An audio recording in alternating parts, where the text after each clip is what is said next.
Hello. You join me live from a spreadsheet filled with games. Your games. Games that you have made. Games that you're hopefully still making. Currently 240 entries in the spreadsheet. Working through them as fast as I can. And today we're going to be looking at 4 of your games, which are either deck builders or push your luck games. We'll kind of talk a little bit about what that means before we get started. Thank everyone for joining.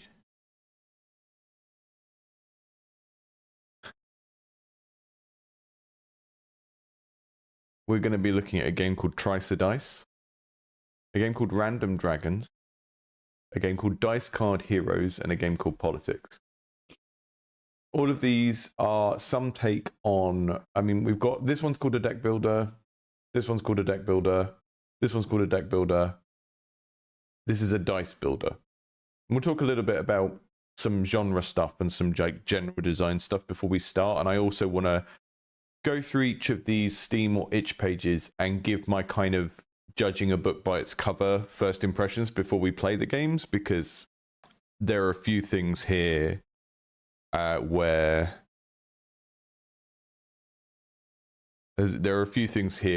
I just have an immediate ugh at these games. And I'm not saying that to be nasty. I'm saying that because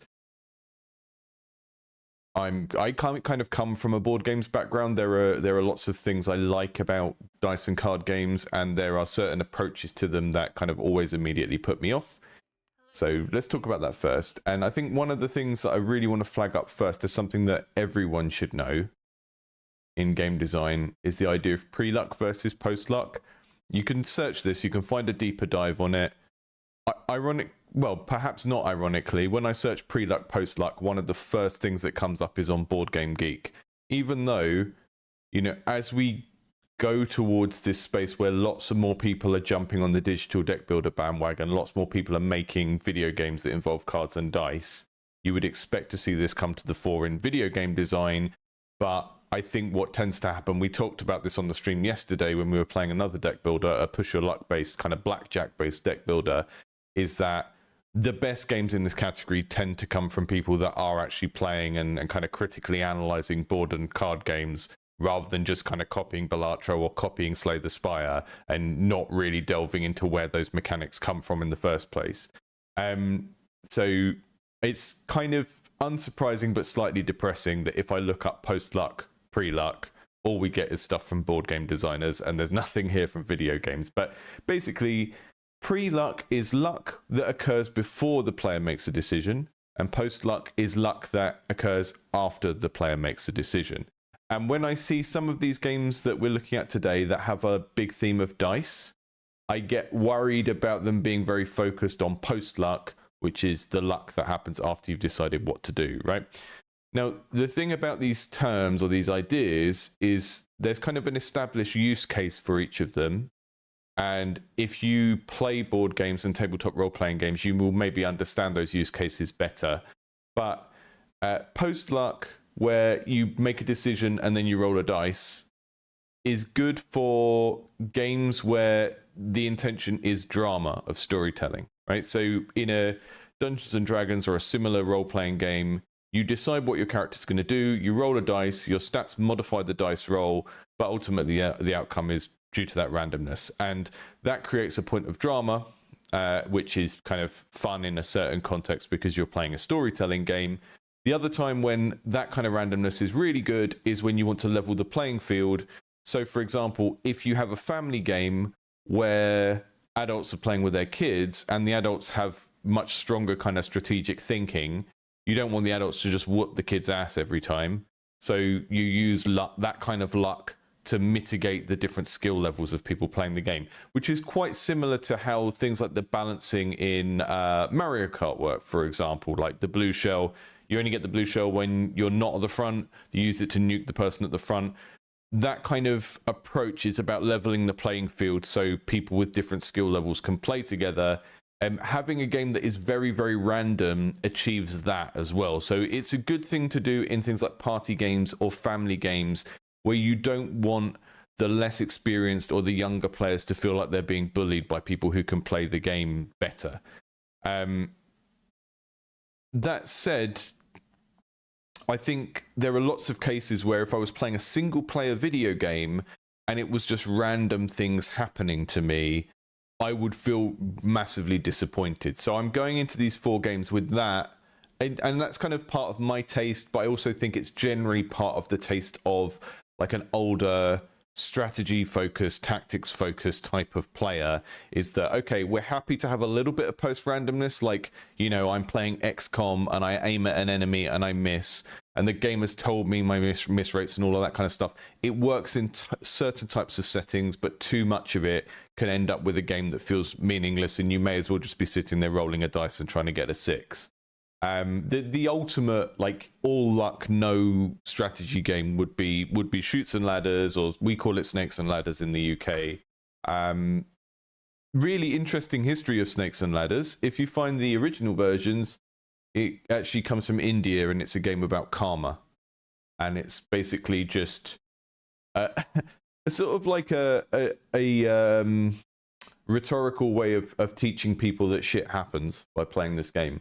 And then you had, if you go back into when it got brought over to Europe, you started to get these kind of board games that were like the Swan of Elegance, which is like a game that's meant to teach you to be a good lady and not show your ankles to men. You start to get these like didactic games where you don't really do anything in the game. Random stuff just happens to you, but it's just a way of achieving a different outcome, but it's not going to be very satisfying to play a game like that as an adult, where you're just kind of rolling dice and random things happen to you. So we'll see how that works. But I mean, on the other end of this scale of pre-luck, post-luck, deck builders are all about pre-luck, because the randomness happens at the start of your turn or the end of your previous turn. You've got your cards in hand, and now you make a decision with them, right? And I've spoken about this before. A game like Slay the Spire solves some of the problems with kind of Final Fantasy VII, Pokemon style turn-based combat, where you're not like the problem with an old Final Fantasy or a Pokemon game is that most of the time you're doing the same thing every turn. You're not really having a very crunchy decision to make. Obviously, with Pokemon, there's a slightly different aspect of push your luck of like, when do I withdraw my Pokemon so they don't get KO'd and bring another one in, which is where the interesting decisions are in Pokemon. But the actual which ability to use, it's usually a case of like, I just use the thing that I know is most powerful. Whereas with something like Slay the Spire, the pre-luck of drawing your hand of cards at the start of your turn means that you don't always have the same options every turn. And that's really what it's there to achieve. And then there's very little post-luck in that game. And, you know, some card games, like if you take Hearthstone, for an example, which isn't a deck builder, it's a constructed card game, but we don't need to go into that right now. There are classes in Hearthstone that have a higher degree of post-luck. So the Shaman has a lot of things that attack a random enemy or do a random amount of damage. The Rogue has a lot of gambling-based mechanics as well, but the core of the game is still you draw your cards, and that's the pre-luck that sort of means that every turn is different, because you don't always get the same set of actions you can do. So that's kind of like in this design space that we're looking at today, which is deck builders with some element of push your luck, or deck builders that are trying to include a dice element. We think about this balance as we go through. Think about this balance of pre-luck, post-luck.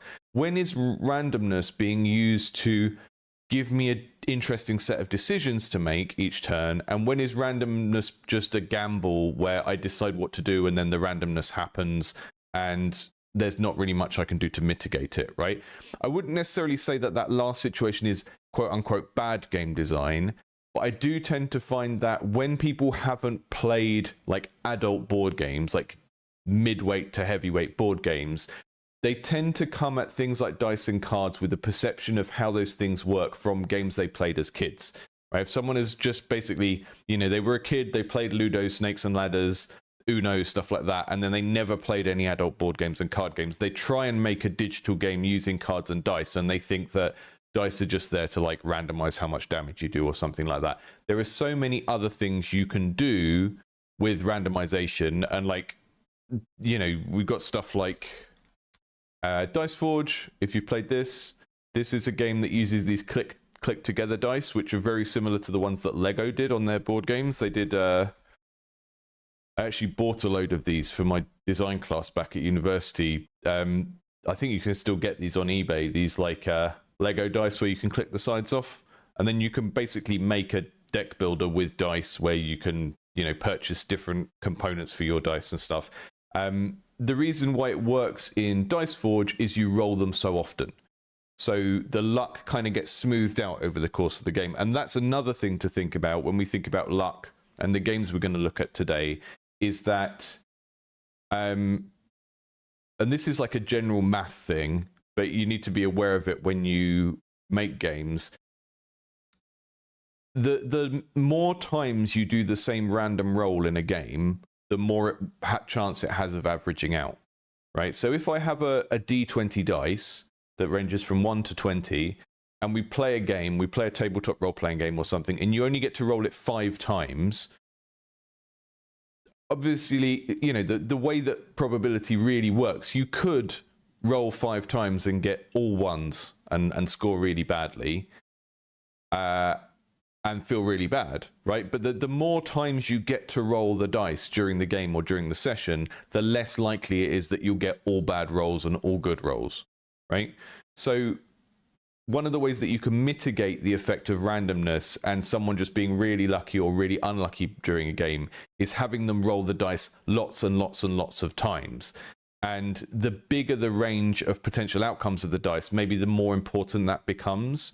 Because if you're just going, oh, there's this dice in this game and you get to roll it 5 times in an hour, that's going to lead to a much broader range of experiences where one player has a really unlucky experience and one player has a really good experience. And you can fudge it. You know, the Baldur's Gate engine fudges the dice rolls so that if you get lots of bad rolls or good rolls, it sort of stacks the odds either way afterwards, which feels to me like a kind of imperfect solution. But that's the thing worth thinking about here as well, is if there is some kind of post luck, like, you know, we roll a dice to see how much damage we do, how often does it happen? Is it happening often enough that it doesn't feel too biased towards like one player or another who's getting like a good or bad run of luck? So all of that said, what's my favorite board game? In terms of games I'm always happy to play a game of, it would be Dominion or Scythe, probably. But it really kind of depends on who's around and what they're into as well. You know, like, I don't want to play a board game with someone that doesn't like that board game, for example. But I tend to like kind of economic engine building type games. I occasionally go to a club, and a lot of the times when we play games there, I only play them once and then immediately forget what they are.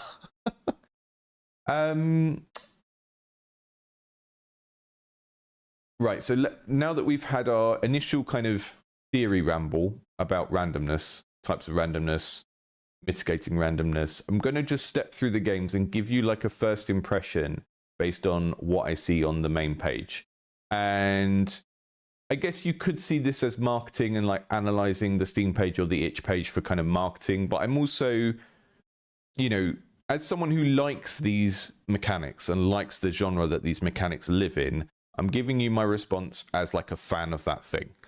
So we've done our little theory bit where I'm quote unquote game design expert, which is not a position I really like, but that's what that bit was. And now we're just going into it as a gamer who could like these games and seeing how we respond to them. So Trice-a-Dice. Trice-a-Dice is a fast-paced roguelike dice builder with wide customization possibilities. Okay, that's reasonably appealing to me. Roll the dices, change the dices, gain upgrades, and buy some cats again and again to make more money. Dice is the plural, and die is the singular. So this should say roll the dice, not dices. It's okay if you're doing it to be cute and funny, but I don't know I don't have time to go through each of these and find out where people are from and if English is their first language, but this doesn't look good because people that play a lot of games with dice in will know that dice is the plural and die is the singular. So roll the dice, change the dice, gain upgrades, and buy some cats again and again to make more money. So we have dice where we can change the faces, like in Dice Forge that I just showed you. Fully modify your dice with face replacement mechanic, manage synergies with cat shop, inventory, space limit, and selling. That's interesting to me because it means we've got a lot of different things to upgrade and different kind of space to make different decisions so that runs will feel differently. Gain upgrades at the end of each round, track your progress with collection and statistics, choose from different sets. Okay, this is all reasonably appealing. My main skepticism about this, I like these cats as well. My main skepticism about this is it's just hard to make rolling dice feel tactile and satisfying in a good way on a computer, particularly in a two-dimensional kind of framework. So I have a feeling that what we're going to see here is much more like a slot machine where the dice are like spinning through the different faces before they land on one.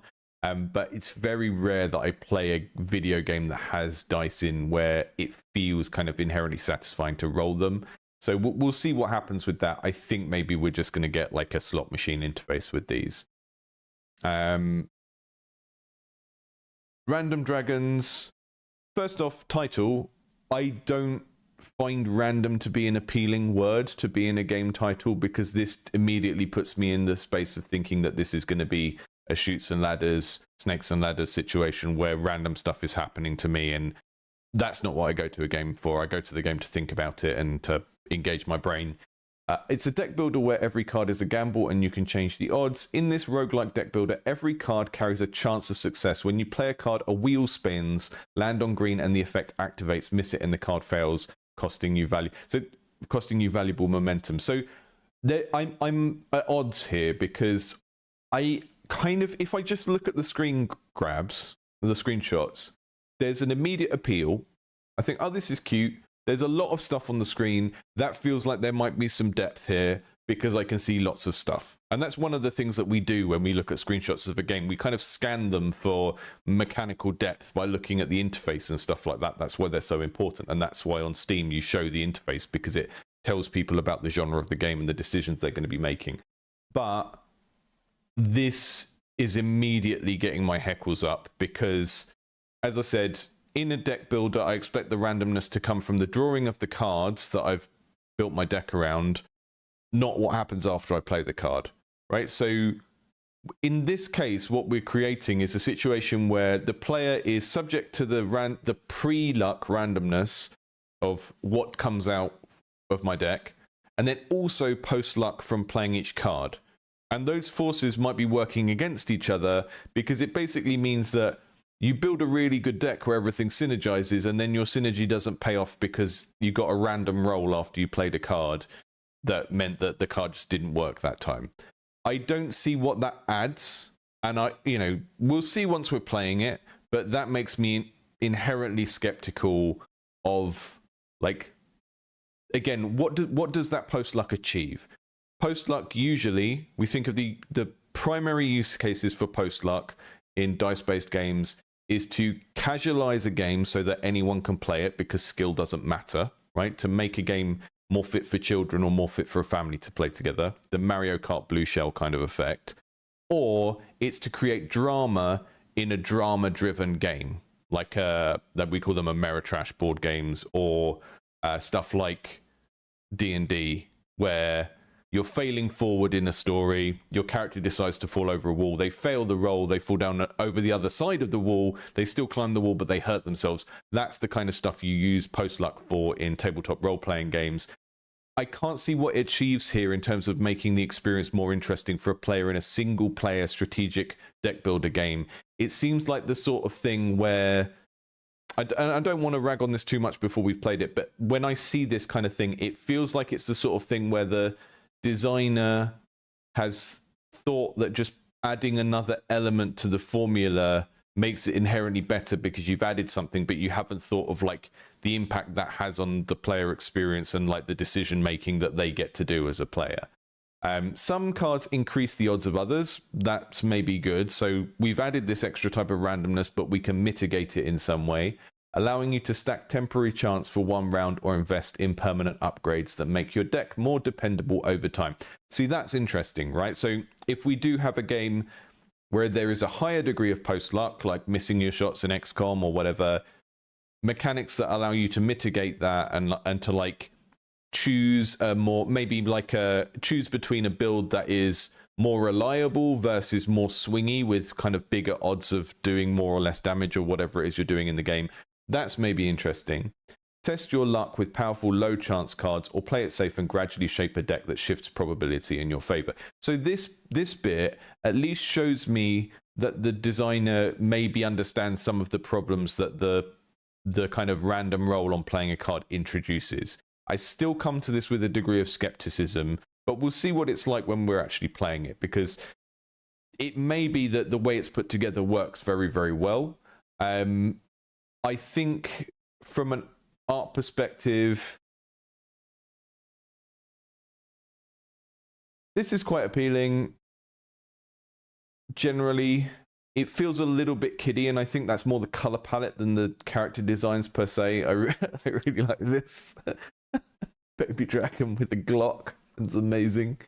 But yeah, we'll see what that's like once we get into it properly. This one, Dice Card Heroes. So thinking about what I was saying a minute ago about just scanning the screenshots, I see lots of stuff. I see lots of things to unlock and choose between. But I also see lots of things that are just a number stat.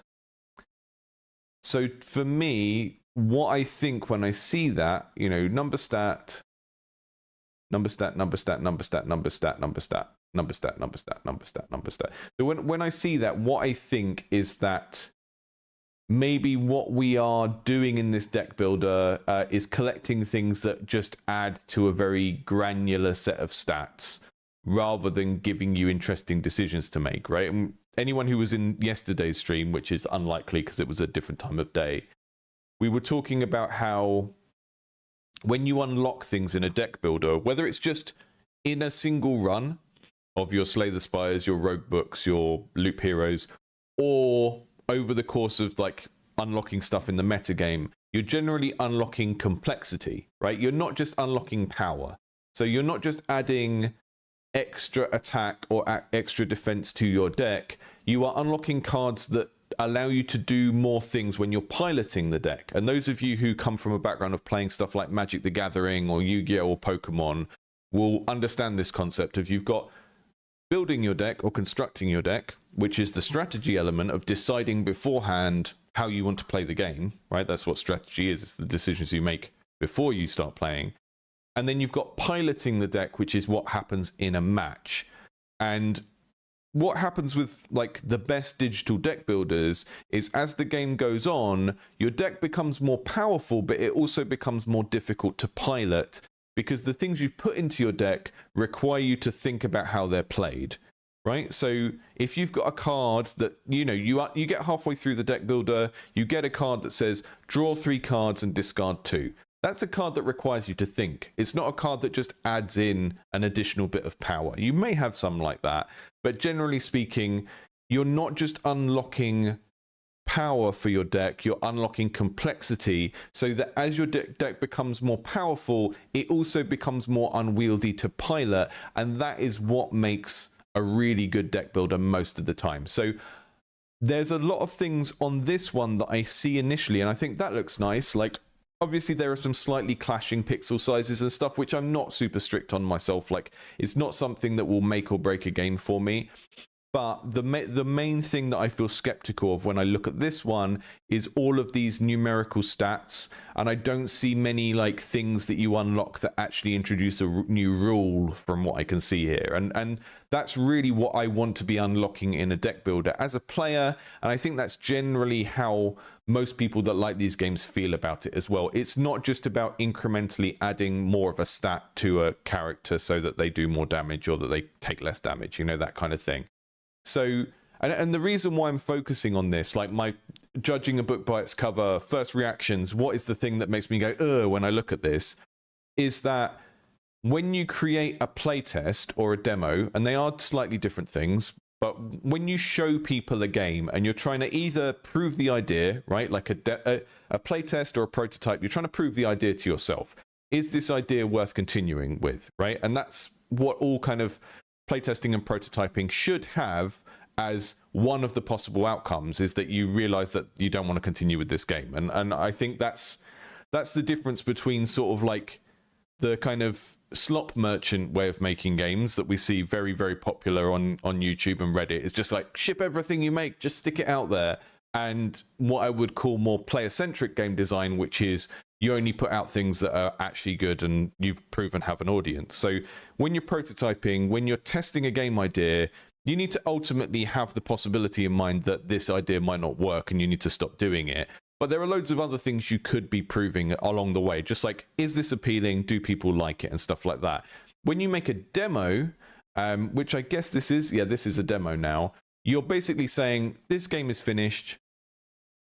Hope you like it. Wishlist it if you like it. Buy it if you like it.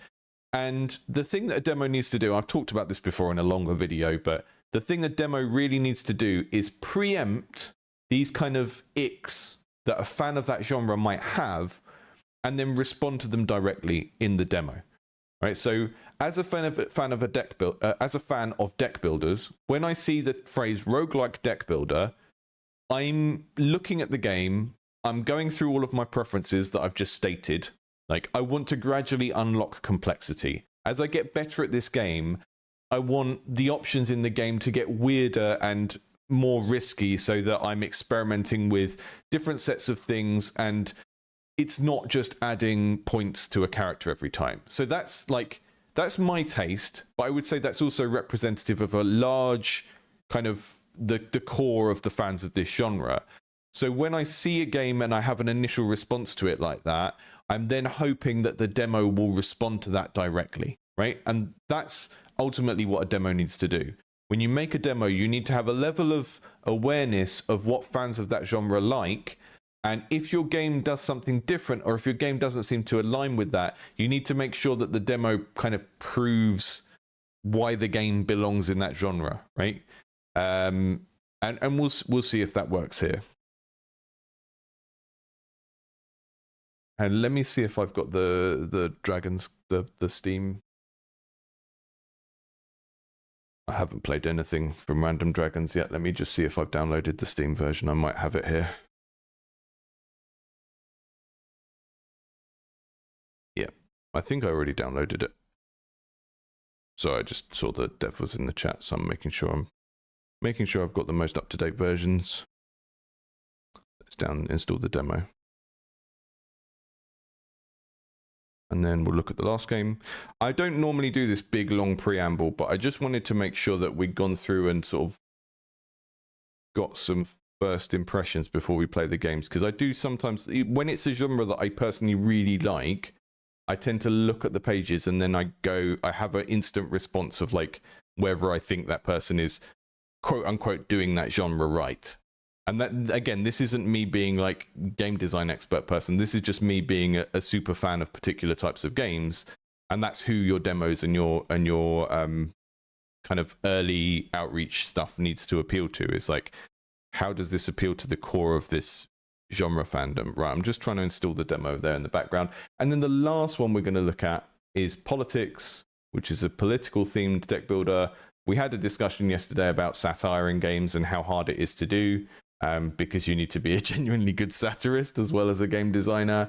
But I threw this in the mix because it just seemed like a bit of a curveball. Political roguelike deck builder with a twist. A card game where your worst build might actually work. Interesting.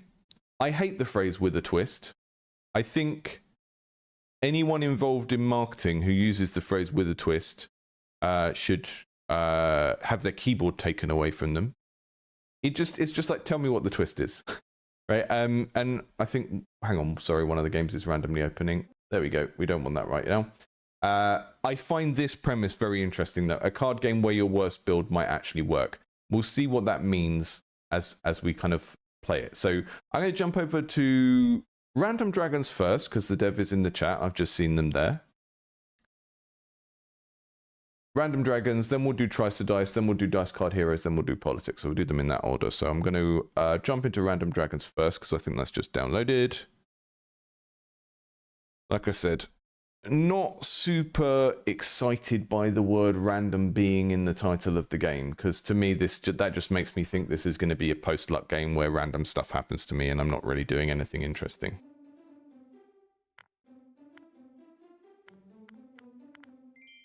I think the kind of cuteness casual problem is one of the reasons why like adult games that are cute, like Cult of the Lamb or Binding of Isaac, tend to have a dark theme as well, because then that means there's some way of signaling that it's not for small children. You've got a little bit of that here with the kind of baby dragon with the Glock, which was quite funny. Focus build recommended. Okay, increase your crit rate to upgrade your deck. Don't think, just pick this one. Okay, let's do it. We got a lovely, I love a node map. Nice and clear as well. Like, the thing I like about this is I can immediately tell what these choices are. We've got combat, we've got treasure, we've got healing points.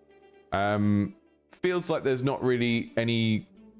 I feel like here you should have a healing and a fighting just to create a decision point here early on, because basically you got this far. There's not an actual meaningful decision point in this node map until this bit. And at that point, you've already... So if I go this way, I go no decision, no decision, no decision, no decision, and then... Oh no, actually, I go here, and then this is where I make a decision, really, of like, do I need to go that way and get healing, or do I need to go that way and get treasure? Yeah, have a little think about the node map, because I think it's not organized in the best way for teaching people the game.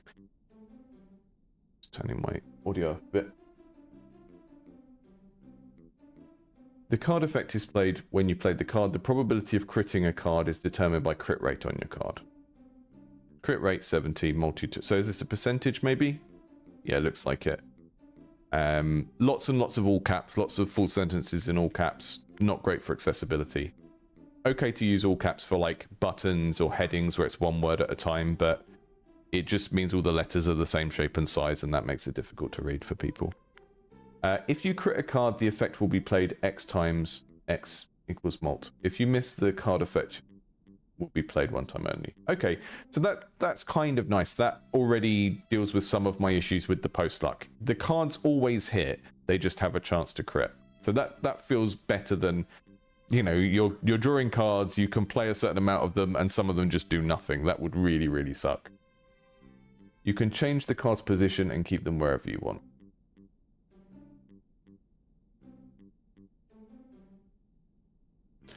Got hand size of 5. I've got 3 energy. This feels laid out pretty well. We've got some eggies up here. Don't know what they do yet. We're trying to beat the thing in 6 turns.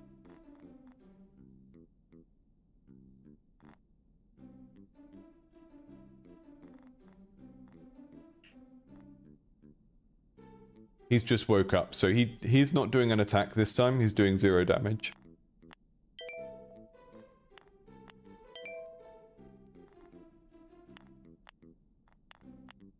Oh, I needed 2 energy for that. I wasted my turn. Oh well. Yeah, I think seeing that the post randomness is used just to boost things rather than to decide whether or not they do anything is good, I think.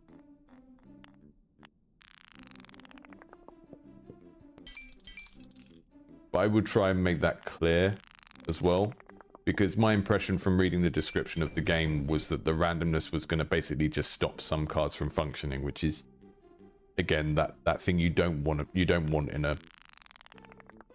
in a game where you're already getting the randomness from drawing the cards.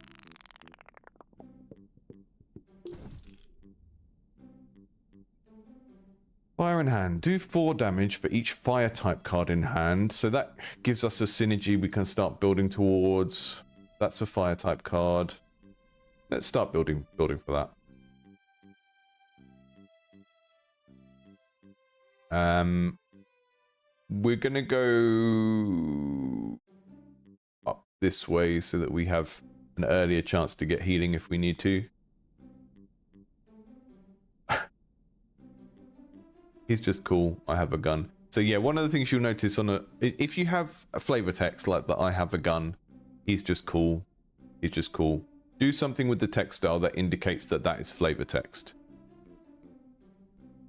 So, you know, Magic the Gathering cards, when they have flavor text, it's in italics. It doesn't really matter what you do, but in terms of like the graphic design, you need a quick way for players to think, oh, I don't really need to read that to understand the game. So in this case, I would make the he's just cool in like brown or grey or something so that you can see that it's not as important as the black text. These guys aren't attacking. This one is, I need 3 shield. So let's do one of these.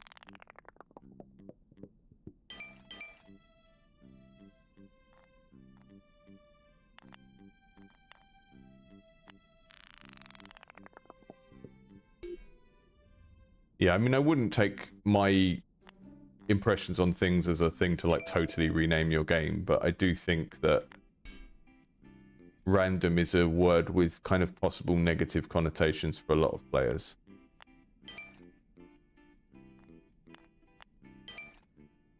You want to focus on like the emotion the player is supposed to get out of it in your kind of branding rather than the system that gets them there.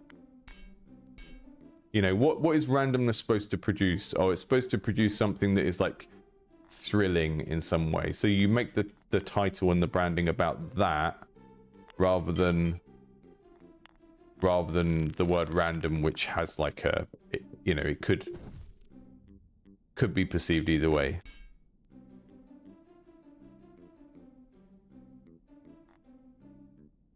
Deal 4 damage for each fire type. Okay, that can actually do stuff now, because we've got another fire card in our hand. But also we can do focus, which gives a crit rate improvement to this, because this won't be the right card in our hand anymore, right? It's a bit, the other thing that's slightly weird is that when I play a card, it always shows the target, even if the target is myself. So focus should be showing a line to my character rather than the enemies, because that's not actually playing onto a character on the board. Do 4 damage for each fire type card in hand. Not sure if that's going to do 4 because of this one or 8 because of this one and this one, but we'll try it. Okay. Get my shield. I'm going to take a bit of damage this turn.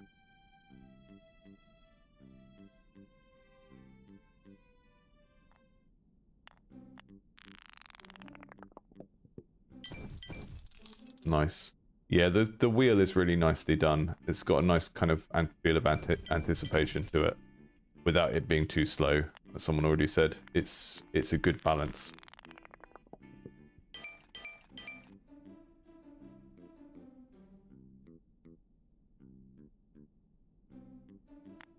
Passive effects from the egg joker goes to target. That's why it has target. Okay, that makes sense. So we don't have the eggs yet, so that's why that was maybe a bit confusing.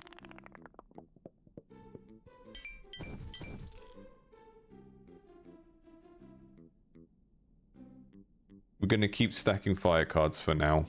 Not going to try and do anything fancy with this build. We've immediately got into like thinking about the build, which is good as well. There's actually some synergy building here, which we need.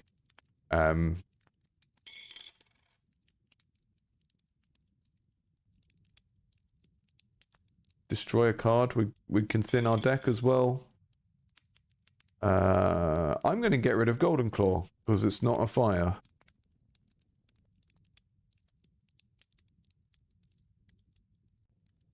And here are our eggs, which are jokers. That's a nice bit of theming as well. I like the idea of the eggs being the things that you kind of collect and give you an ongoing passive. After critting, if card is this type, do 10 damage to enemy type. It type changes every round. Okay. That is more for having a balanced deck with lots of different card types in, so we're not going to go for that. You can see how there are different synergies here depending on how you've built the deck as well, which is good. What we're going to go for the money ball, I think. Oh, I don't have enough. Okay, we're not going to go for anything yet.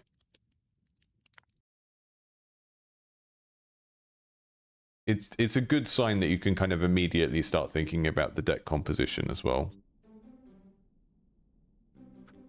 This guy has a reduced coin effect. Is that what the shield around him means? Not sure.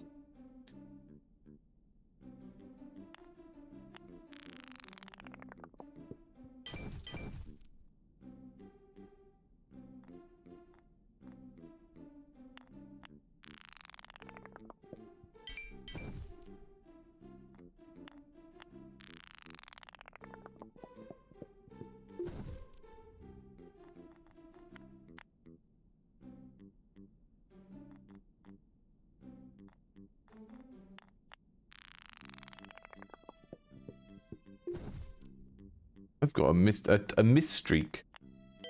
How depressing.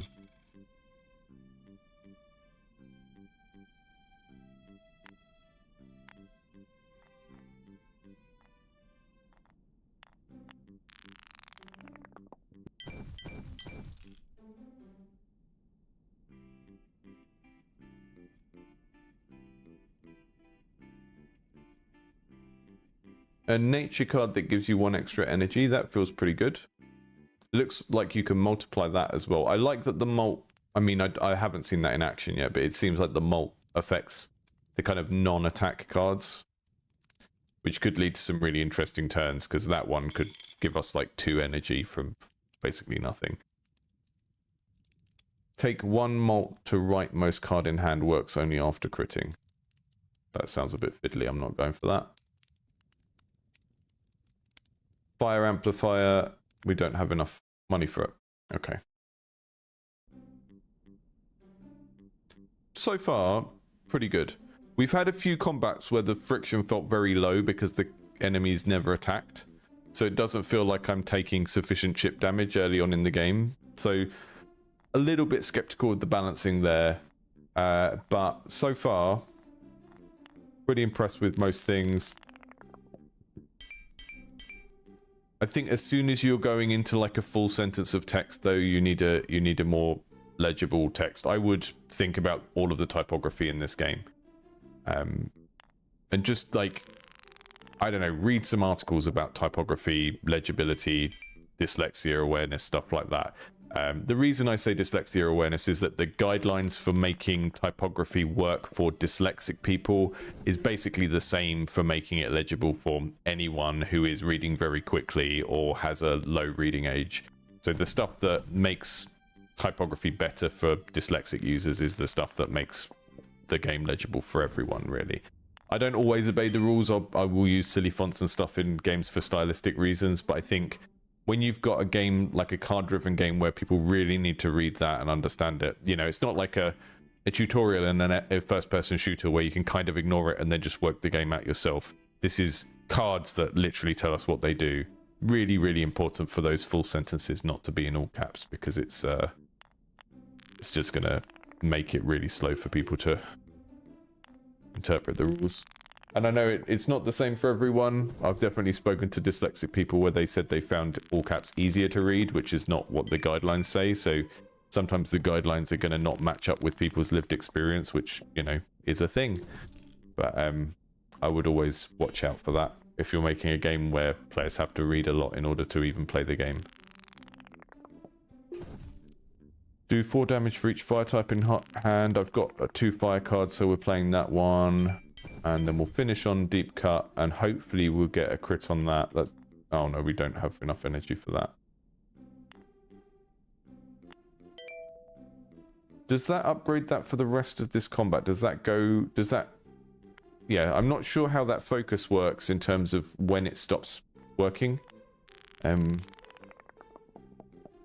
maybe we need some rule clarification around stuff like that as well. Like, this lasts until the end of the battle, or it's permanent, or whatever. I don't know at the moment. Have to just kind of guess and pay attention to what happens in the game and then work it out.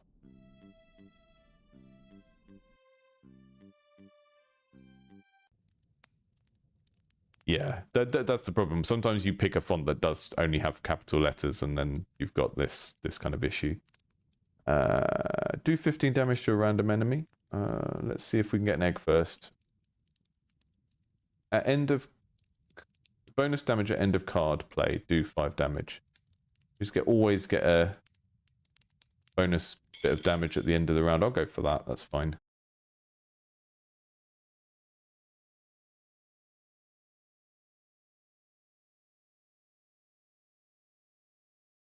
So the reason why the advice is to not use all caps is that all caps makes all the letters the same height and the same shape.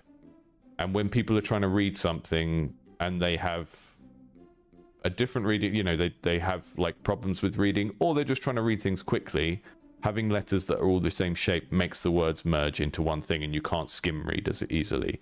So if you look at your screen now, and you look at the chat window that I've got on the right, where people are typing in mixed case, you can look at a word or 3 or 4 words there, and you can skim read that very quickly, because you can see when something is a I or an N, because the I has a dot and the N is lower and stuff like that. Your mind is able to very, very quickly pass the words.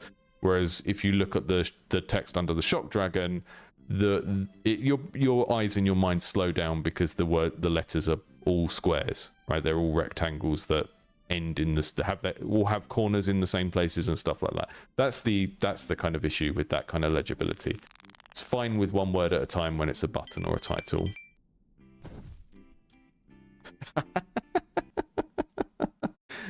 Moldy's got the all caps keyboard upgrade.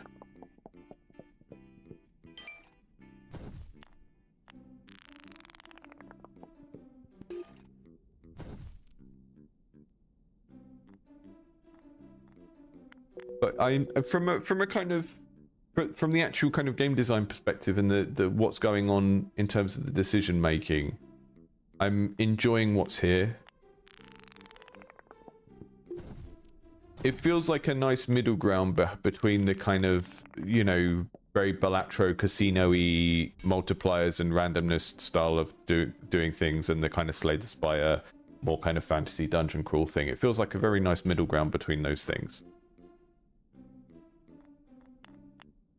I think if you wanted the art style to have a bit more of an adult appeal, I would go through and limit the color palette a little bit more.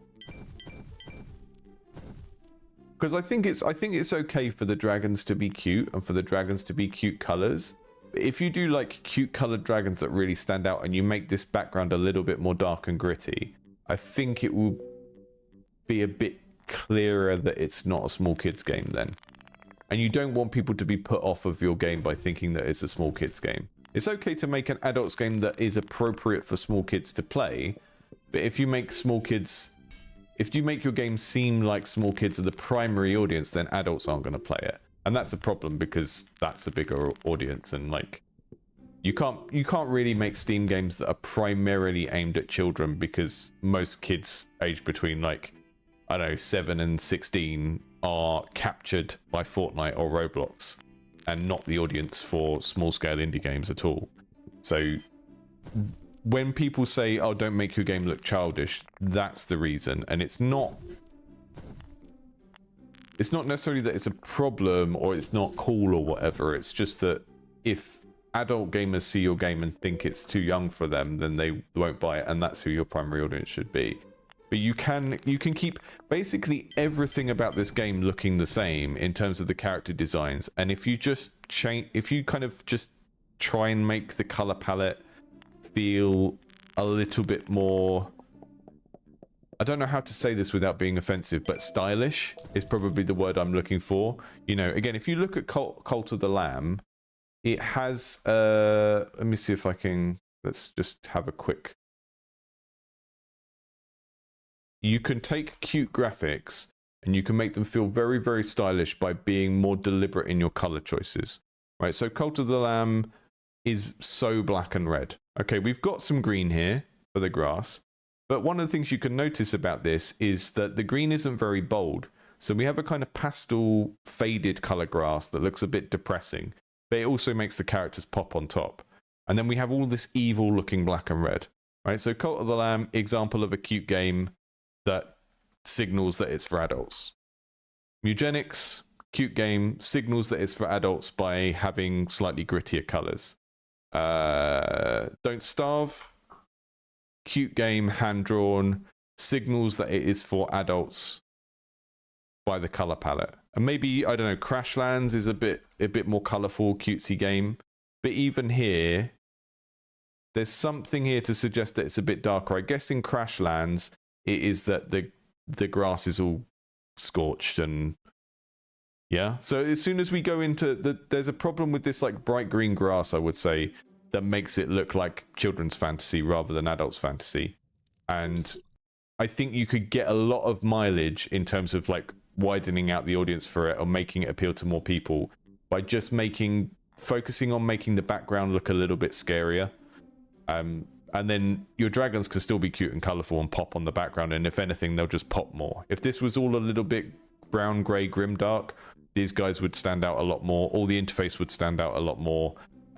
You're kind of solving multiple problems at once then, because you're making the game seem more mature and you're improving the legibility of the game at the same time.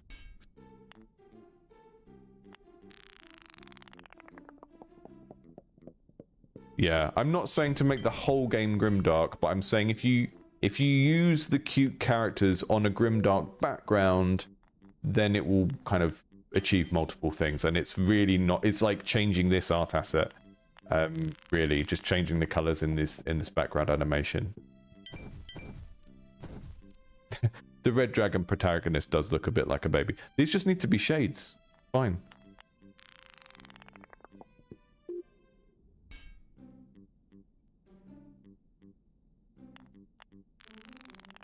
Yeah, I'm trying to focus on the kind of low-hanging fruit here of what are the easy things you could do to the game as it is to make it more appealing, rather than like change the entire art style.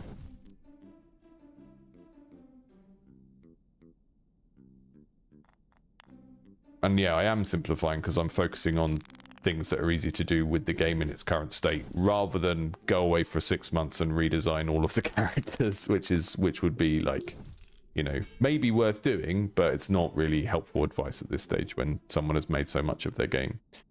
I think the blocky typography is not helping, and like someone said, the inconsistent line weights tend to make things look a little bit clip arty, a little bit like a sort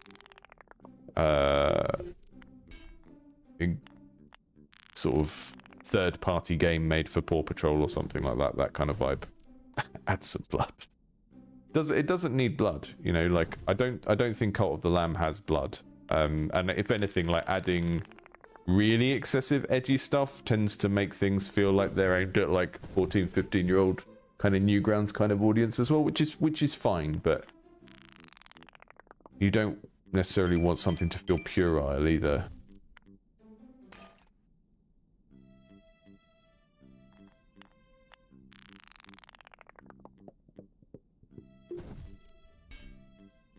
I was also raised by Newgrounds.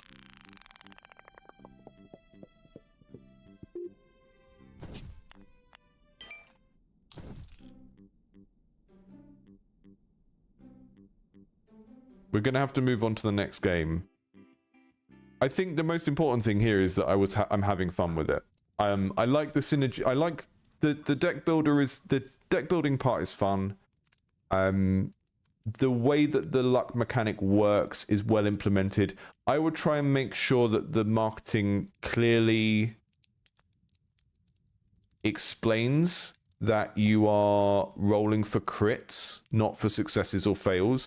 And your spinny wheel that comes up, it's got green and red on it, and the red looks like a fail, but it's not. The red is just your card does 1 times damage, right? So if you think about trying to build up a color language for your game, I would actually think about using the purple or this slightly pink red here as the crit thing on your wheel, right? So your wheel goes round and it has segments that are like a neutral color for 1 damage, And then the ones that are going to do extra damage are using one of these colors because you've already associated these colors with the crit, right? The crit is the purple 30% or the crit is the red 2%, like red for more damage. But you've made red look like failure on the wheel, I think. I just want to check one more game just to make sure I'm not speaking out my backside here. But let's roll the wheel one more time.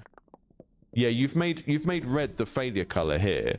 But red is the color that we should be associating with getting double or whatever, or purple. So that wheel really needs to use one of these colors down here to signal when you're doing more.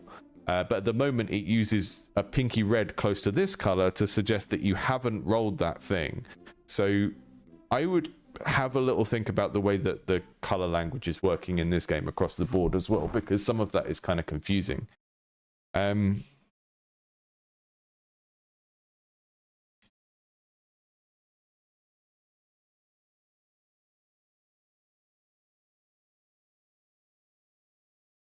We're going to do Trice-a-Dice next. This is upgrading the sides of dice. One thing I really like about this page on itch is this, because this is the kind of like win thing that happens on old Windows Solitaire. And that's just kind of, that's fun and evocative. I like what they've done there.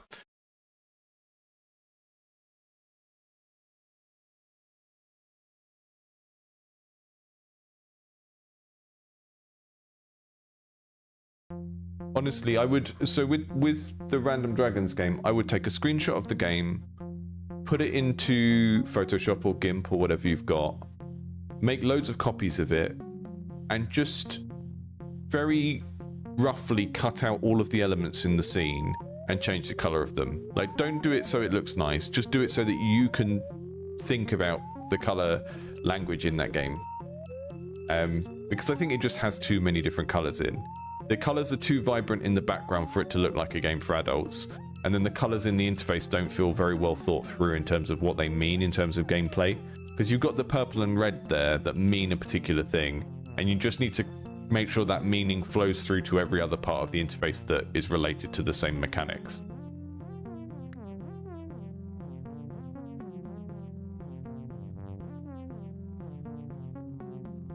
Meow, no cats. Okay. Don't know what any of these things mean, but probably best to have them in for people to test. Start. Top right, weird place for a start button. Here comes Mr. Pussycat. On a hook.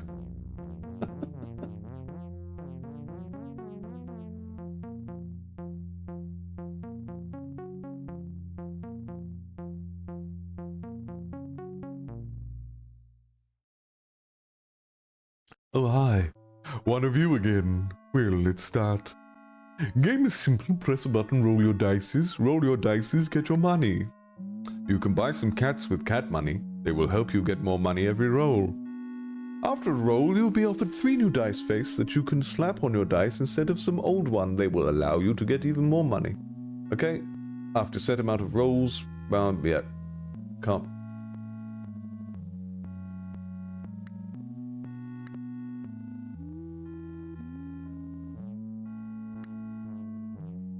Finish 15 rounds to win and open additional difficulty level that will add new challenging mechanic. Then it will...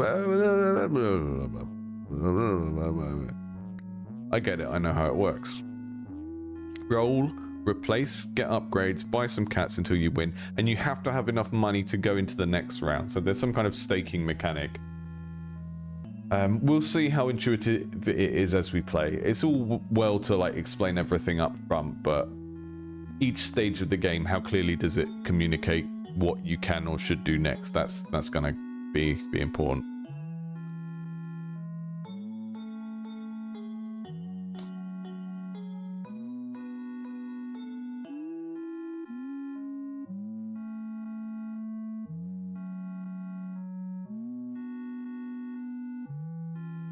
Yeah, I think the last game needs more dinos with guns, or not dinos, dragons with ridiculous things to sort of communicate who it's for.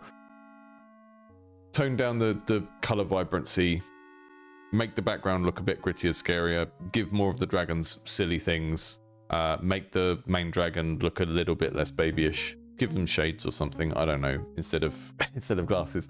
I don't know, but there's a lot of small tweaks you could make to push that in a direction, and I think really it's just a case of, like, all design is about problem solving. Whether you're doing with game design where you're designing game mechanics, or visual design where you're doing like graphic design, it's all about problem solving. And it's the same as if you were designing a poster for an event. Every visual choice you make about the typography, the layout, the density of information, what you use pictures of and where they are in the image, all of those things communicate something. And you have to approach it from the point of view of, like, what am I trying to do here? I'm trying to make a thing for this type of person that will appeal to them, and I want to make sure that the way this looks communicates this, that, and the other about the game. And I think most of the time, if we're honest with ourselves, we can look at how our game looks and we can tell certain things are wrong with it.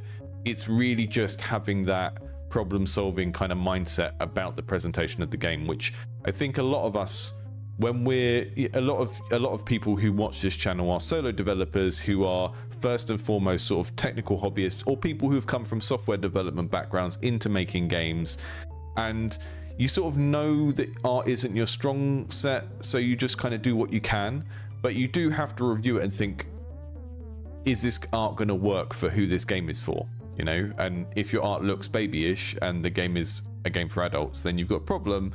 And the problem isn't necessarily solved by being better at drawing, right? This problem is the problem then is solved by doing it again with a slightly different mindset and approach, and making some things look slightly different and be different colors. It's not actually a problem with your hard skills in drawing or anything. It's a judgment and taste problem of just like it being able to acknowledge when the thing doesn't look the way it should do and tweaking it and accepting that that's going to be a big important part of the success of your game, rather than just going, oh well, I'll leave that as it is because that's the best I could do, right? That's the kind of mindset, I think, particularly when you're making games on your own. It's just you have to treat every part of the game as important, even if it's not in your kind of strong area of skills. Let's buy some cats. This one gives us 8 to some. Don't know what that means. This one gives us a malt. Friend faces think there are one more friend on dice. Don't know what that means yet, so I'm just going to go for the multiplier.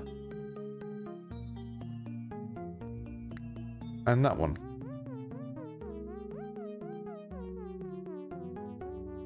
Roll 1 of 5. What am I pressing to roll? Is that? Okay. So we choose a new face. I'm just going to go with the rare thing and assume that it's better for now. I saw a roll of dice. I don't know what the outcome of that was. Okay, this is the sum of all dice and cats with applied cap if you have it before malt. This is my malt, that's permanent, and then this is what I roll. Okay. Okay, see, so that's 16. Choose which face do you want. I don't understand that choice, because if bigger is always better, then why do I have a choice of 3? It's not really a choice, is it? This is more of a choice. +1 for every time this face was rolled. So that is something that keeps upgrading, maybe? +1 for every dice. There's a lot of kind of keywords here that we need to, or keywords or concepts that we need to know in order to make this choice, and no way of accessing that information. I'll put that on that one. I'm just assuming ones are bad. Pay rent early. Choose an upgrade.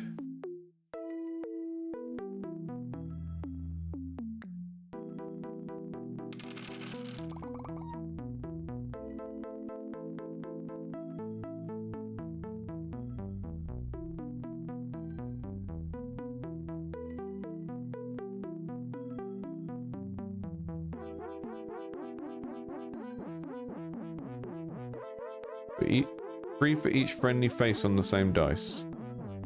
I don't understand what a friendly face is.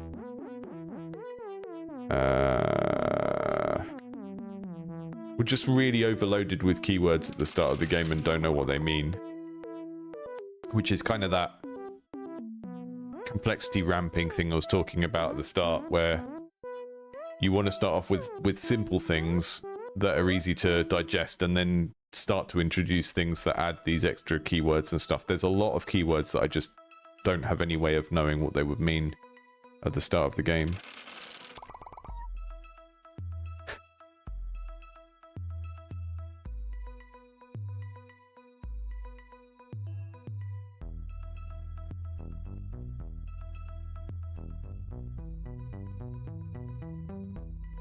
Oh, okay. This interface is really confusing as well. So what I actually have is one... No, I can't work it out. I don't understand what I have in terms of dice. I'm rolling 4 dice, but I think they're clones of the same thing. But I'm not sure. I don't really understand what this choice is asking me to do.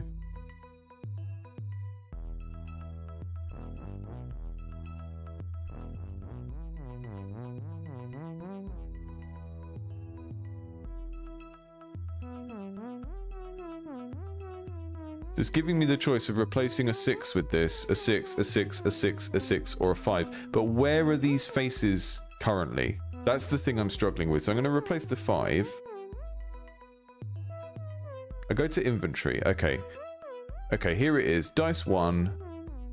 This is what's on dice 1. This is what's on dice 2. This is on... So when I bought the last one up, and I put it on a dice... I put it on a die. It was on this die or this die, but I don't understand which one it was or why it let me put it there instead of over the 2.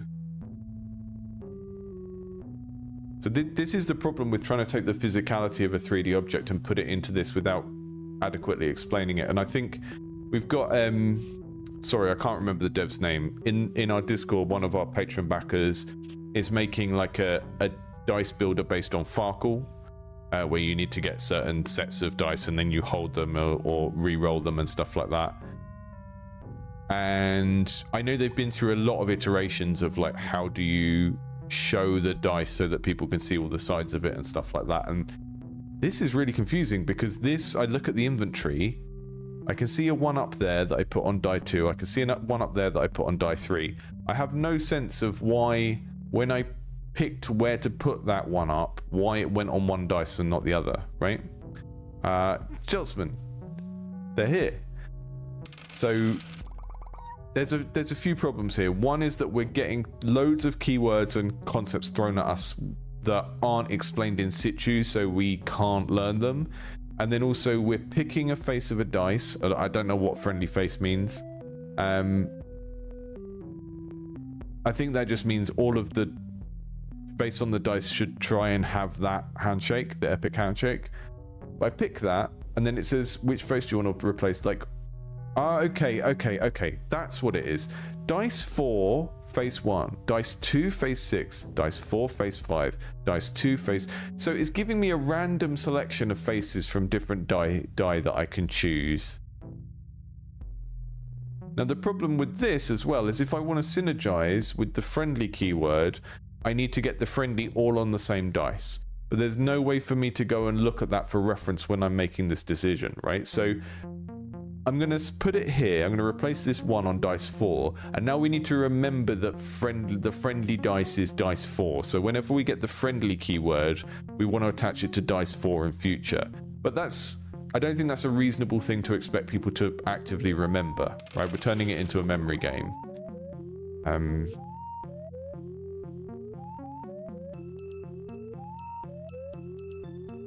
Right, we'll get a 4.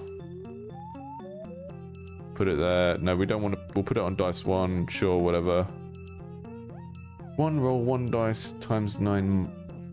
Lowers your mult, but gives you an extra roll and an extra dice.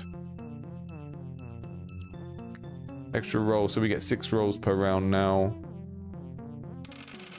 I like the core mechanics here. I think all of the problems that I'm identifying or feeling are to do with the UX rather than the game design, if that makes sense.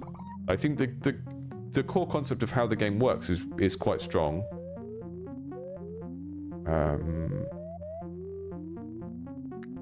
Like the actual game mechanics work really well for me, but the way we've been onboarded, it was you get told a load of information up front about how the whole game works, and then there are all these keywords that are just thrown in your face way too rapidly at the start, and then understanding which base you're putting the die onto is going to be a real sticking point.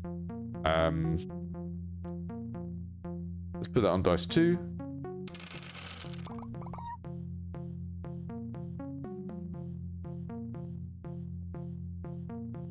Music down lower. Right, we're trying to build our dice 4 up to be a friendly dice. So again, I have to remember this, which is not ideal. Put that on dice 4. So now, yeah, dice 4 start to get the friendly modifier on it. So I want to try and build this dice so that it has all of this symbol on it, so that it can score really highly. Yeah. Benjamin, I think you're right as well. The music is slightly too anxiety-inducing for what you want people to feel when they're playing this, which is to sort of feel like they're thinking in a relaxed way, right? It's a little bit too off-kilter, and it makes you feel kind of dumb as you're playing the game, which is not what you want from any sort of strategy game.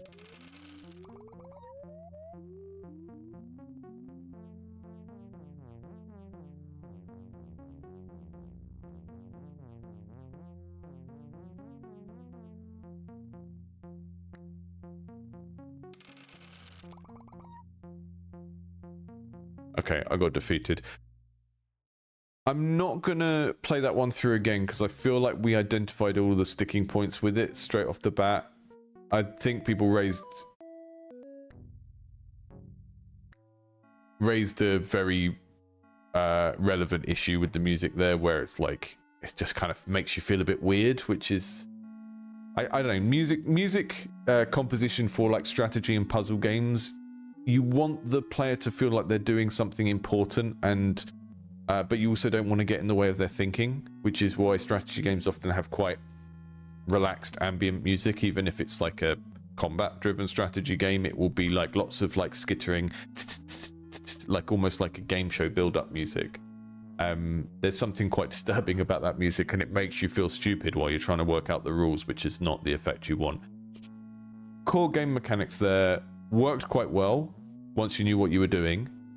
The UX of how the dice is shown to you and how the picking of the sides to go on the new dice works didn't work very well for me. I understand why it's been done that way, because if you gave people the faces and then let them go in their inventory and put them where they wanted, rather than having it semi-random where you could put them, you'd open up too much choice, and then the players would just break the game very, very easily. So I kind of understand where it's coming from a game design point of view, but it's just not super clear. I mean, one thing you could do is you could make each of the dice in the pool a different color, right? Like a different pastel color, and then you can quickly start to associate with like 4 is the green one and 3 is the orange one and stuff like that. Might also make it a bit more visually appealing. But yeah, also just way too many keywords introduced way too quickly, and they're all quite alien and specific to this game, and they don't have like hover over text that explains them and stuff like that. So it's a shame, because it looks like there's quite a lot of content here. We had all of those modes that were shown to us at the front, but I don't think people are going to get... A lot of people are going to bounce off of this and not get deep enough into the game to appreciate that depth because of those reasons. So let's move on. We're going to do Dice Card Heroes, and then we'll do Politiks as our little wild card at the end. I find... I didn't mention this at the start when we did our first impressions. This title is not an appealing title. It is such a unimaginative title. Makes it feel like a mobile game or something very casual because of that. Just having the componentry or the name of the genre in the title makes a game feel more casual and like it's not invested in its own fictional world. And that's okay for certain types of thing. And I think people that play card games and things like that, you know, Rogue Book has Rogue in the title. Slay the Spire is a bit more of a fantasy title, but it still mechanically tells you what you're doing, that the game is a challenge tower, but it doesn't have cards in the title, right? It doesn't have deck in the title. I just find it's not inherently bad, but from a personal taste standpoint, it immediately makes me skeptical of the game, because it makes me think, well, if that's the level of imagination that goes into the title, what's the rest of the game going to be like? Like I said at the start, this one looks like it's just going to be adding numbers onto stats, and that's the deck building, which is not really what I want from a deck builder, but we'll see. That was me just judging by the screenshots. Right, Banished Knight has a quick strike that does 2 damage, has an old sword that gains 1 focus at the start of every turn, kill 3 enemies in the same turn to unlock the battle axe, survive a fight without taking damage to unlock the Morning Star. We've got a typo there. Block an attack that deals 5 or more damage completely to unlock the quick block starting score. I like the fact that you have these little achievement based unlocks that prompt you to do different things. It feels a little bit like they're going to be things that just happen automatically rather than me really thinking about them or aiming for them. But let's go see how we get on.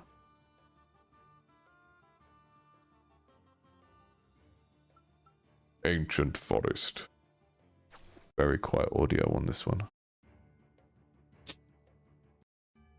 Yeah, Pepper, I like the music from the last game stylistically, but I think emotionally it's not helpful for thinking when the music is causing tension.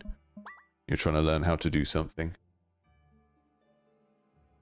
Welcome to Dice Card Heroes.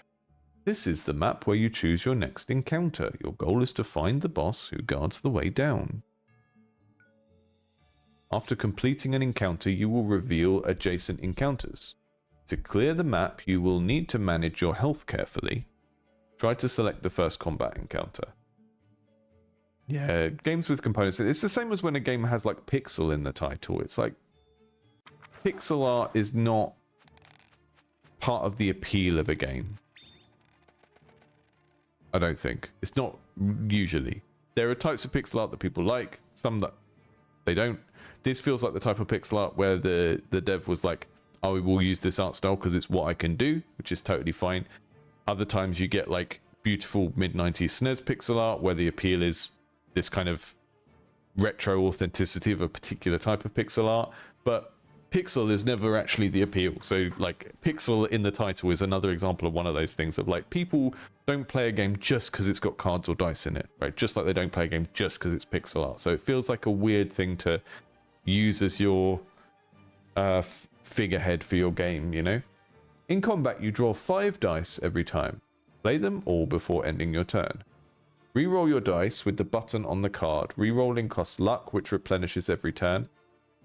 That's a nice way of using luck as a resource. So luck is this little golden blob. Right-click your dice to expand the tooltip and show more information. There you can also click on other sides. Drag your dice on to yourself or your enemies. Double-click dice to quickly use them on yourself. Okay. Pixel Fantasy Quest Champions, the classic. Right, slash. If you really want to go down the metaphor of using dice as well, I would put them in a bag rather than a deck. That's to reroll. This is to use the ability.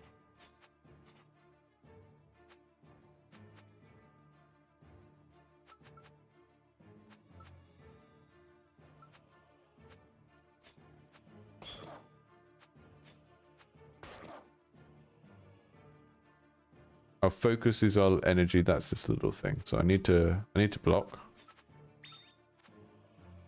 And I can double click to block quickly. Okay.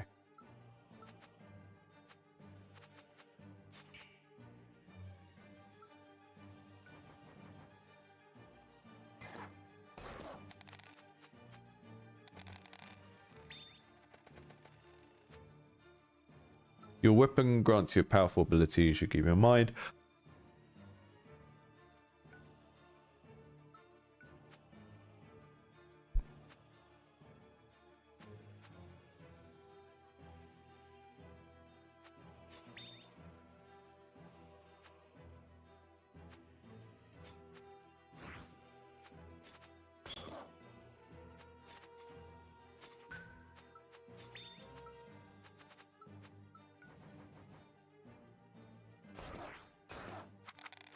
Everything's working here mechanically so far.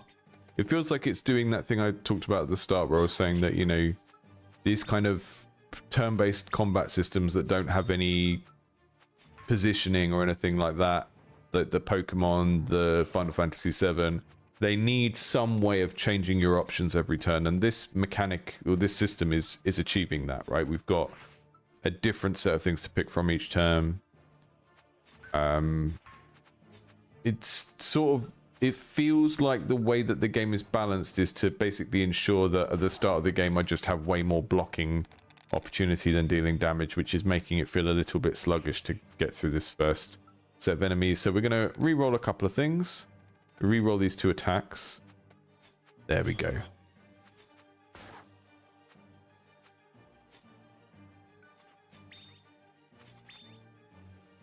And now I can use Quick Strike because I filled up my focus. Oh no, that uses 2 focus. So that's like one of those little hero abilities you get in Hearthstone where your character can just always do that thing if you've got the resource. Choose your reward. Whackety whackety. Battle Axe. These sort of are a little bit hard to read when they're larger on the screen. That doesn't kind of read as the object that it is. You can sort of work out what it is. These all do the same thing. But that is something different. So the hover over text isn't really telling me the whole story here because they all say the same thing, but we've got a different icon and a different face here. I'm going to right-click them to show more information. Okay, the tutorial's kind of confusing me a little bit. You can reroll rewards by paying 1 crystal. I don't want to do that. Just let me pick something.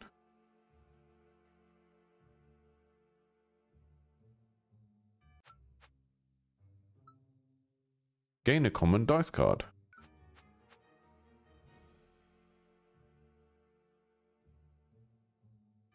I think you're right. The tooltip was for the wolf underneath. That's why it said wolf. I think it was just saying wolf because the reward came from the wolf.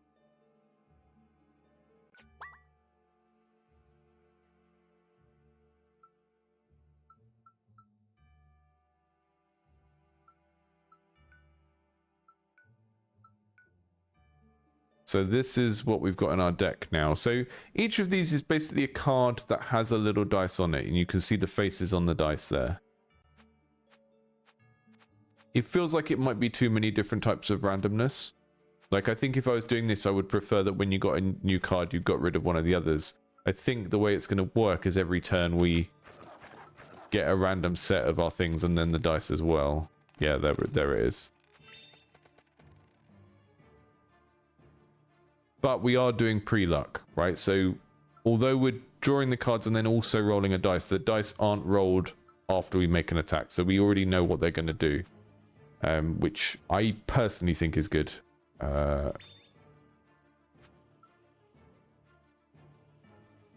We roll that one. We want a better block because we're taking lots of damage this time.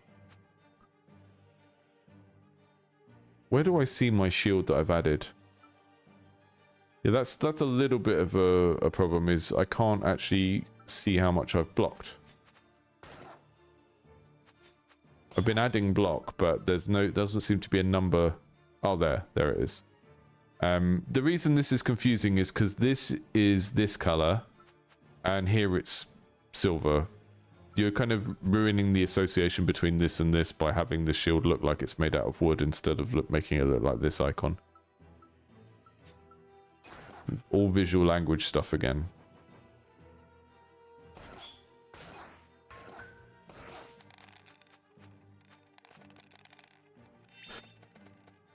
J-Falls, I think you're right. I think the spinner is a much more legible device, or whatever you want to call it, in a game interface than a dice is. This is at least doing some nice stuff with the tactility of the rolls. This stuff is good. But you have to put a lot of work in to make that legible or feel interesting. And I think it is about that wind up of like having to wait. The problem with this one is when we're rolling them all at the same time, it takes away the drama a little bit because we can't really see all of the results at the same time. It's kind of like that classic thing with, and I know people that play Warhammer actually like this. I hate it.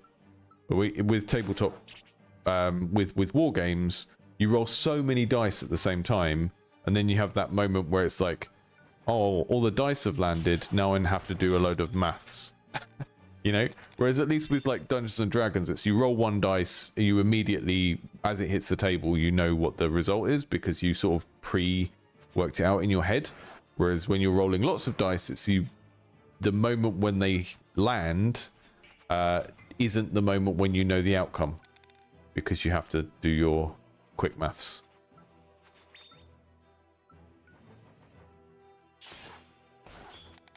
I should have used a choppity chop.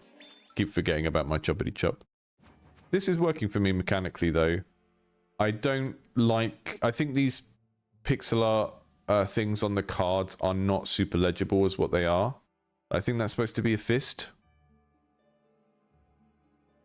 The actual like the coloration and the shading is nice. That's like kind of like going for pixel art Blizzard style, sort of like Warcraft 2 kind of vibes.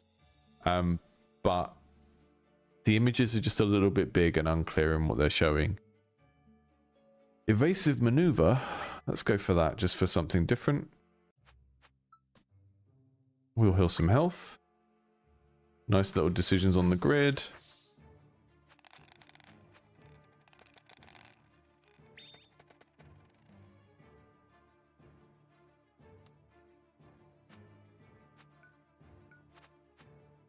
What does wind up? Gain 2 wind up. Don't know what wind up does. Your next melee side is increased by 2. Oh, side of the dice, I guess. This guy's going to poison me. I'm not having that. Kill him so he can't do that.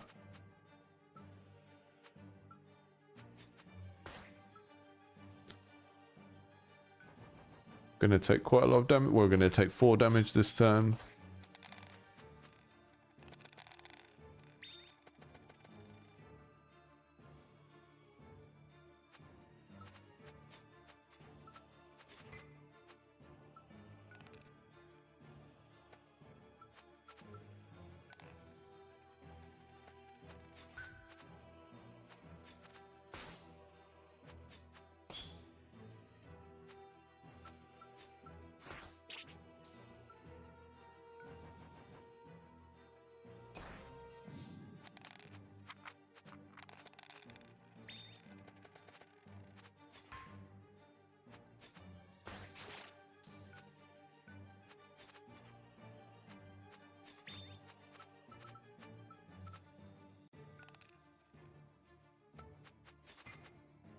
Is that gonna... Can I block the poison? I don't know if I actually can block poison. Not sure how that mechanic works. So if you've just sort of been half paying attention, the sides of the die that have the kind of orange-brown ball on are the ones that are filling up my focus, which is the thing I use for my hero skills. So I think all of my dice have a side that just gives focus, and then they all have different sides that do different things. So this is kind of using some of the same ideas we saw in the last game, but you're not actually modifying the sides of the dice. You get a new card in your deck, you draw the 5 cards every turn from your deck, and then the card has like a die baked into it that has its set of sides that do a particular thing. This one for me is working pretty well from just like a baseline fun perspective. Lots of things about the presentation I think could be a lot better here. And the kind of marketing and branding of it don't work for me at all. But we can come back to that in a minute. Remove a dice card from your deck. Let's get rid of one of the basic attacks. So we've got a better chance of drawing a block when we need it and also biasing towards our cool attacks. So I think when you've got a game like this where you've built the game concept around a sort of interesting interface decision, which is what this is, I can kind of see the direction they're coming from in calling it Dice Card Heroes.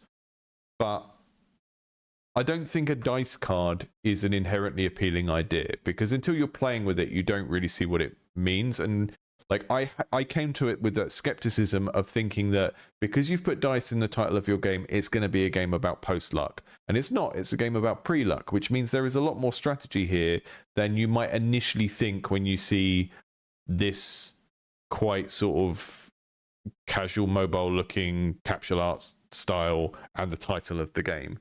So what I would do, and this is maybe overthinking it a little bit, so defer to chat if I sound like I'm overthinking it. But if we look at Dice Forge, the board game, what they've done here is they've created this is going to get a bit philosophical here. Let's go to, you have a style of approach to making interfaces for games where the interface kind of looks like it belongs in that world, right? It's kind of a form of skeuomorphism where, like in Warcraft 3, this interface looks like a little castle. So even though there's this layer which is the stuff that the player is interacting with that the characters don't see, you have this layer of stuff that is kind of looks like a sort of magical medieval castle device that exists in the world, which is kind of helpful because otherwise this all looks really computery. And what Dice Forge does in its title and the theming of what you're doing with the dice is it sort of creates this sense that, it's a forge. It's like a magical blacksmithing thing that is happening when you build and upgrade your die, right? And a lot of people don't care about that, but it's a much more kind of rich thematic name to give the game than calling it like upgrade your dice or something like that, which kind of is telling you what you do in the game, but it's not telling you in a way that evokes this kind of fantasy theme, whereas Forge does, right? Forge evokes the fantasy theme. So the title tells me I'm going to be making a die in this game, but it also tells me that in a way that is kind of almost within the fantasy of the story being told by the game. We're kind of there with this because it's dice card heroes, so it's like the hero is the character we're playing. But what is a dice card in this world? I think maybe there's a better metaphor, a better way of presenting these things, and I'm not entirely sure what it is, but just the idea that you've got a card that comes with a die, and maybe there's some name for that is just better than a dice card that kind of evokes this idea of upgrading a character by collecting this pool of stuff, and I'm not entirely sure what it is. And unfortunately the name Dice Forge is already taken, because that would have been a pretty good name for this game as well. I just think that calling them dice cards is working against the appeal of this game, because I see that title and I think, oh, this is a game about what am I doing? Am I upgrading something? This is a game about loads of annoying randomness happening that I don't have control over. And actually it's not. Actually there's a decent amount of kind of tactical choice in this game. It seems to be quite well structured in terms of the game mechanics. I've just got myself stuck because I exited the game and didn't know what choice I was making. Saying choose a dice card. But what? But what? How do we get out of here? Okay, we're going to go back. I'm going to exit this and open it again and just see if we can do another very quick run before I move on to the last game.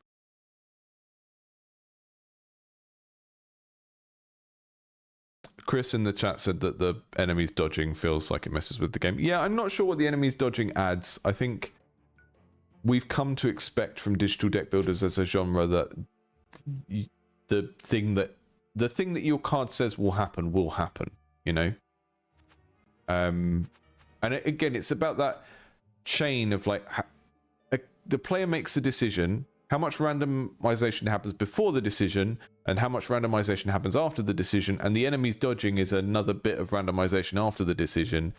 Does it add anything? I guess you could say it adds tension. I don't know. Am I just clicking all of these things? What's going on? I'm stuck on a screen that I don't seem to be able to get the game away from, so we have to start a new run, I think. Decromancer. It's closer. It's closer.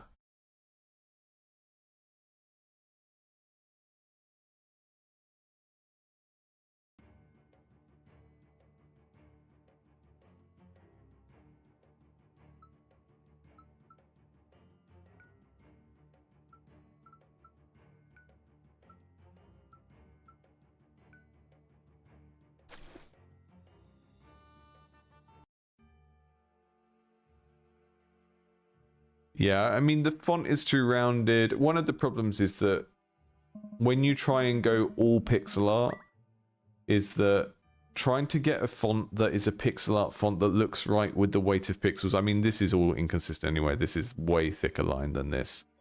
I tend not to go into the mixels thing too much because we just end up having the same conversation over and over again. And but yeah, it's very hard to get pixel fonts that fit with the pixel art style that are also legible, that are the right size. It's basically, if you want to make a pixel art game that looks really, really good, you need to design everything from scratch and start with, like, be really, really strict about everything, you know. One of the reasons why everything in UFO 50 looks really good is that they had a specific set of console specifications they were building every game to. So even though UFO 50 is mini games by like 5-6 different people, it all looks great because they all use the same typeface, they all use the same amount of colors. It's just, you know, style comes out of consistency, and I don't think the issue is so much we can pick, oh, that line there is wrong and that text is wrong, and you can go through and you can pick all of the things. The underlying problem is that the dev probably doesn't care about that enough to do all of that. So although we can sit there and nitpick, this bit of art would be better if you did this, this text would be better if you did that, it's like the underlying thing that you're really trying to say there is you've chosen to make a pixel art game and you don't really care about certain rules of how to do pixel art really well. And I think that's okay if people are open to it. I think for the kind of, this feels like a sort of mid-core type game. It's not aiming to be like a super high achievement in terms of how it's presented and stuff, but I think that the game design here is pretty solid. I think the enemies dodging maybe feels like, I don't really know what that adds to the game apart from wasting my resources, but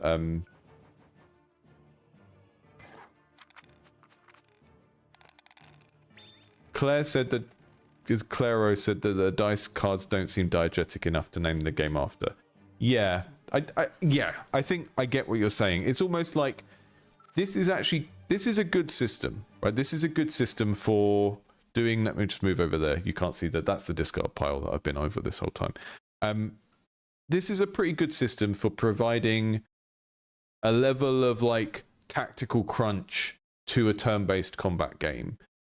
But having it as the title of the game, sort of, it feels like you're treating it as this really innovative, strange, unusual thing. And I think it is quite innovative. It's an innovative system, but I don't think that innovation is really enough to be the pull on its own grounds.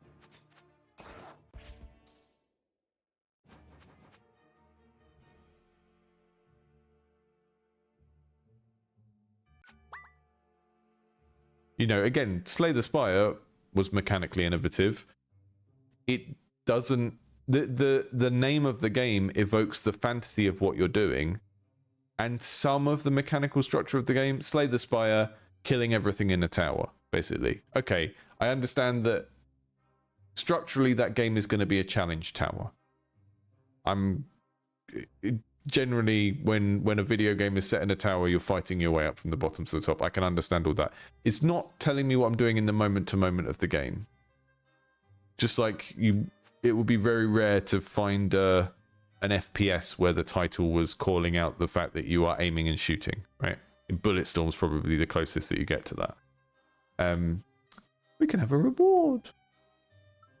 These are passive abilities. We have a fishy. Whenever you gain strength, gain block. Whenever you use a consume side, heal 1. This has all of like the UX stuff we'd expect in terms of like the hover over text. I always like to see a big library of stuff, like these kind of relic jokery type things that you can unlock, because that's just ultimately what players of these types of games want. And I think if a game feels ungenerous with that stuff, if a game feels like the dev didn't put a lot in because they couldn't be bothered or whatever, then it's going to put me off. And that's like a whole, you know, Peglin has loads of stuff.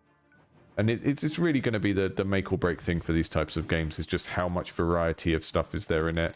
And I think the one thing that we have seen here is the game did push back against that assumption I had when I saw the screenshots, that because it was all little one-off numbers, that there wasn't going to be much tactical crunch, because it was just going to be like upgrading how much attack something did. But the actual way that the dice work in this isn't really that. So you're kind of replacing whole dice with other dice, which is fine. It's doing what it needs to do. But yeah, I think dice cards isn't a very good marketing hook. And one is just, it's not very inspiring, full stop. And the other one is, I'm sort of no-braining it a little bit now. The other one is that I think folks like me will hear the word dice in the title of a video game and go, oh, this is going to be another bad implementation of dice, where it's just loads of random stuff happening to me, like Ludo or some sort of game for kids, right? Because it is so often the case that people that are making video games that aren't really engaged with the tabletop space end up just, when they use dice, they default to it all being post luck and stuff like that. So I just feel like dice ends up being a bit of a dirty word in terms of how it's perceived. Not because you can't do good things with dice in a video game, but because it's difficult to do good things with dice in a video game. So people err on the side of caution when they're judging these things.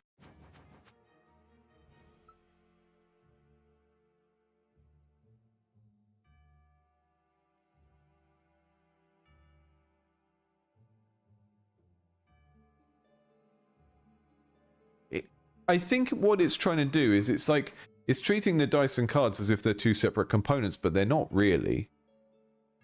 Like, this isn't a deck of cards and the cards have dice on it. It's just a bag of dice. You draw 5 dice each time and then you roll them. Actually, the game it's most similar to in tabletop is Warriors.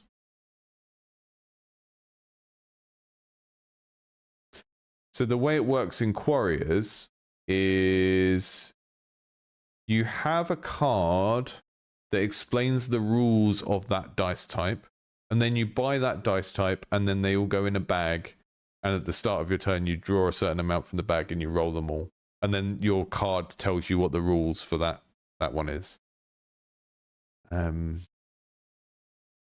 Warriors. Cube Warriors. Better name than dice cards. And this kind of creative stuff is difficult because it's like, it's all a kind of I know it when I see it type thing, and that means people will do what we're doing now and just say, oh, that's not very interesting or inspiring, and not be able to give you an alternative. Unknown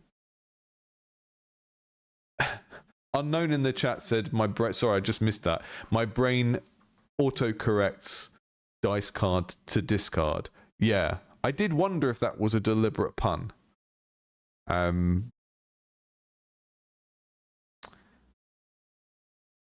I don't think it is.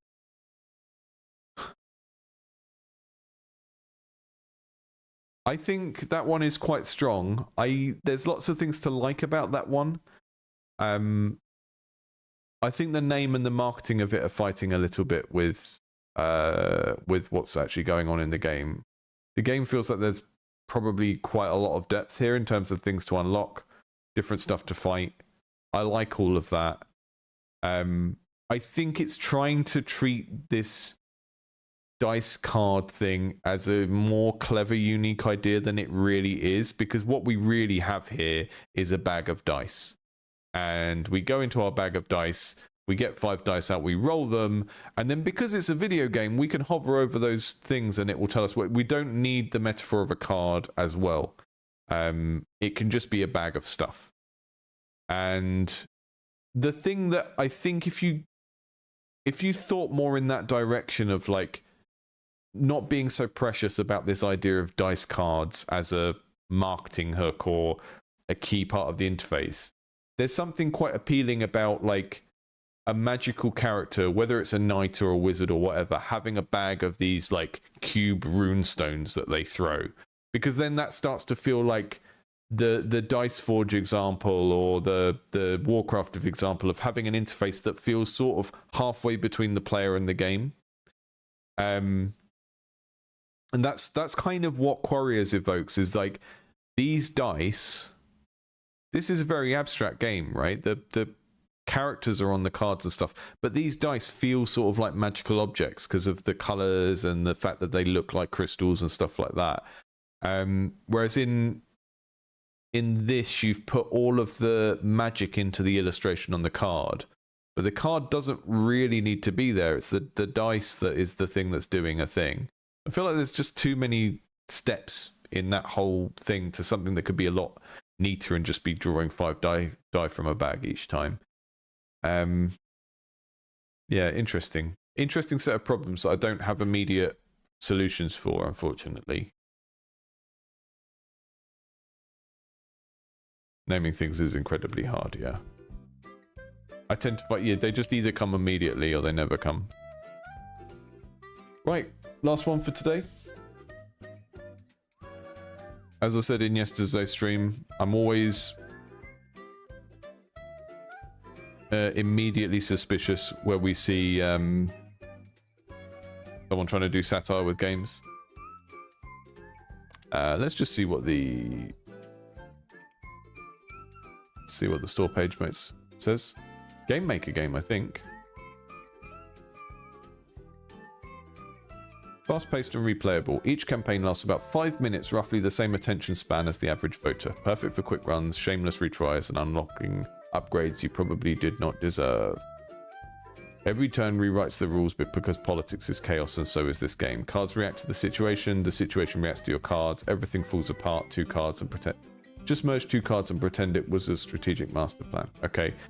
Some interesting interface design stuff here. It's got this kind of like retro 50s. Don't know if you've ever seen the game Adventure Capitalist. It kind of has that kind of vibe. Sort of Fallout-y 50s, 60s cartoon kind of vibe. Made with Scribble by Juju Adams. That's a Game Maker plugin. Okay. Let's do the tutorial.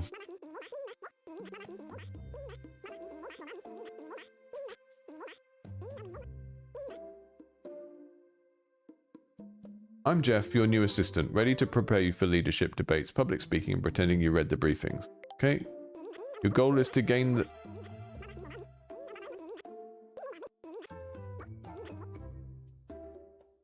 It goes on too long. We've had this before. If you have the Animalese thing for characters talking, make it like a second or 2, absolute max per panel. Don't make it like proportionally long to how many words they say. Or have it as the thing types out. If the text is already on the screen and I'm trying to read it, particularly if I'm trying to read it out loud and a character is going "meh, meh, meh, meh, meh," for 5 seconds, that makes things difficult. If they're going "meh, meh, meh, meh," as the text types out, not as much of a problem. And then if the text types out and I can click to skip it, even better.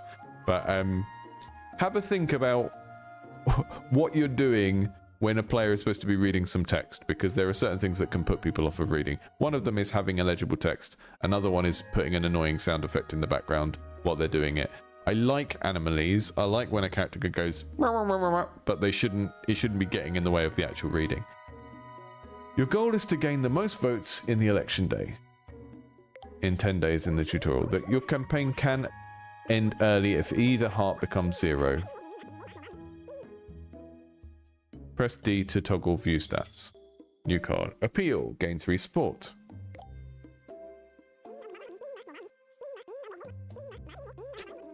To gain votes, you must first gain support.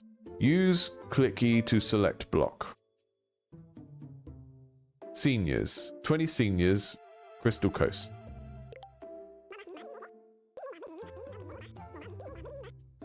I'm gonna see if I can turn that sound off because it's...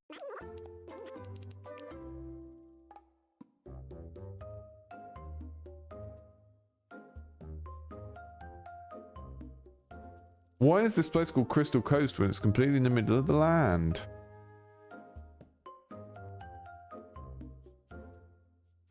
As you play each card, your work hours go down. Work hours. Okay.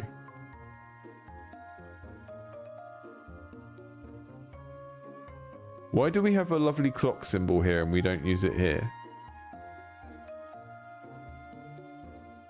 Like, I would not have this title at all. I would not say work hours 3 out of 5. I would have a clock symbol and 3 out of 5 as a bar. So reduce the amount of text. You've already got a symbol for this resource. People understand that you're using a clock to represent a time resource. Fine.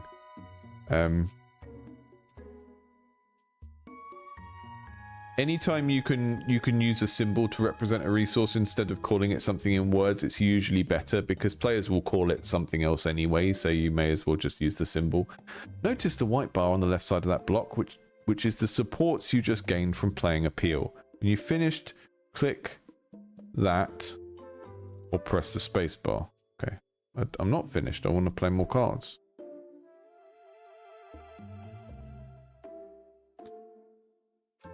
Each turn, the block supports are converted to votes.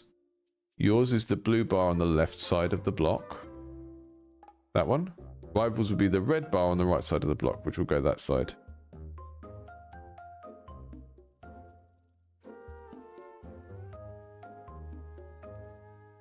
Okay.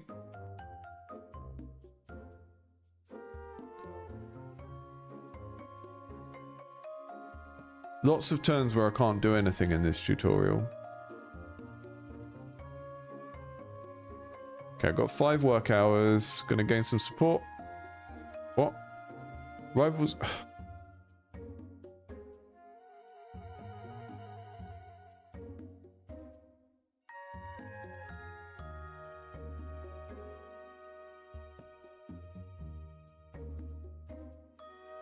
Okay. You have to double click the cards to play them. It's quite confusing.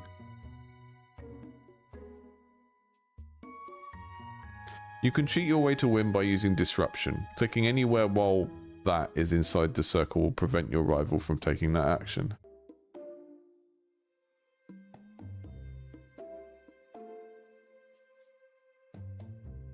Just throwing random cards in now.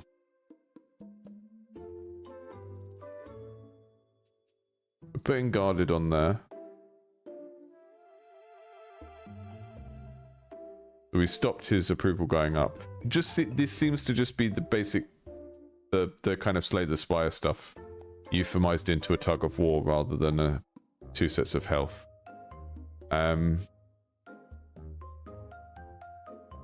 Yeah, so I've turned the sound effects off, which is maybe not helping with feedback, but the way that the tutorial sound was playing for the character was just too annoying.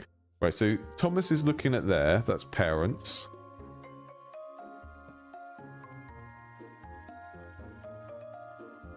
And that one is parents. They're both the same. We're going to put gated on there. And then we're going to collect some money.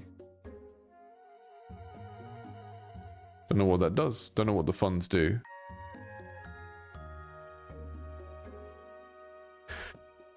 Well, yeah, I mean, the way that deck builders generally work on digital is that, well, and original deck builders like Dominion, is that the starting deck of hands is so, the starting deck of cards is so simple that you don't need to explain too much, because you start off with just, like, you know, part of the benefit of cards is if you've got a deck of 10, you can have 3 cards in that and you have duplicates, right? So you limit the complexity that people start the game with by just having a deck that only has 2 card types in or 3 card types in. So there's not actually much to learn to immediately start playing the game, and then they can learn by drip feeding the other mechanics as you collect the cards that do those mechanics.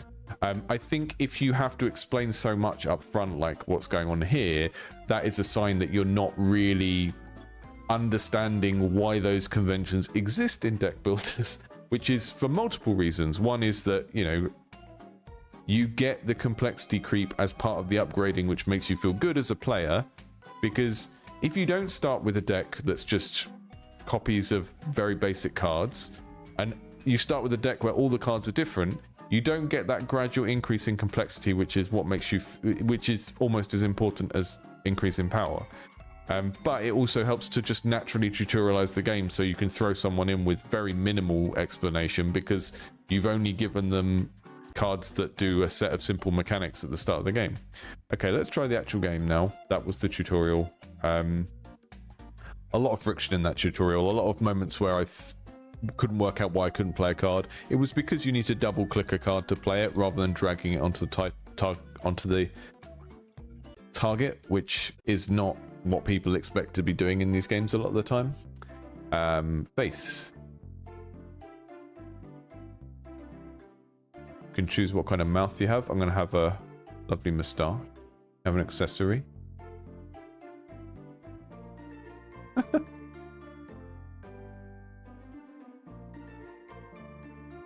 Reputation. Beard.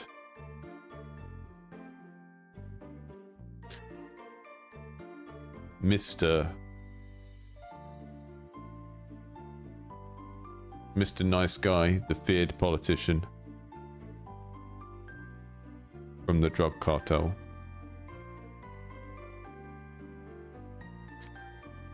Authority 5, influence.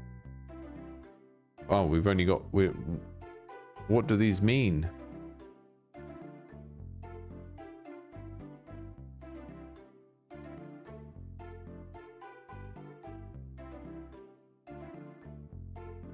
Conce, this is... Conce said you haven't watched the entire stream, but this looks like the worst one so far. This is what I was saying about satire in games yesterday. You can do satirical games and do them well, but whenever I see a game with a satirical theme, whether it's a satire of the games industry or using games to do satire, I always go, because doing a satirical game well kind of requires you to already be a good game designer. So when I see people trying to do that as their breakthrough thing, it kind of feels like they're layering a serious theme onto their game to try and improve its perceived value. And that's, you know, that's a thing you can do if the game is already good. This feels like there's some interesting presentation. The game looks okay. The music fits the art, all of that kind of stuff. Some of the mechanics seem like they could be interesting. Lots of the stuff I saw in the UX and the tutorialization felt very, very weak, and weak for a game that that's this far along, that is sitting on Steam already, and that's, you know, a big kind of tangle of issues there.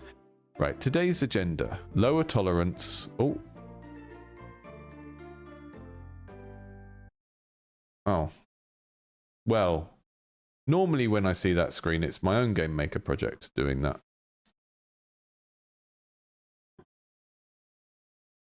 See, this is an example of a game that I think shouldn't be on Steam yet, and I'll say that quite openly, and it's not to be harsh, but if your game is crashing on the first screen, if your game has weird UX conventions that don't fit what people who play that genre of game expect in terms of like how clicking and dragging works and stuff like that, you've rushed to put it on the platform before it's kind of a playable game.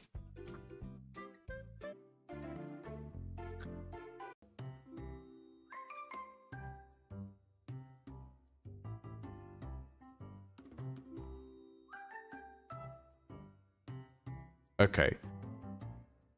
Volunteers. While present, daily funds is halved, but you gain 2 work hours each turn. Okay, so we've got 7 work hours. But I don't have 7, I've only got 5. So that rule hasn't kicked in early enough. Right, we're gonna... Verena Cross doesn't seem to have a line going to them yet, so maybe that means I can just appeal to them. We select the block, appeal to them.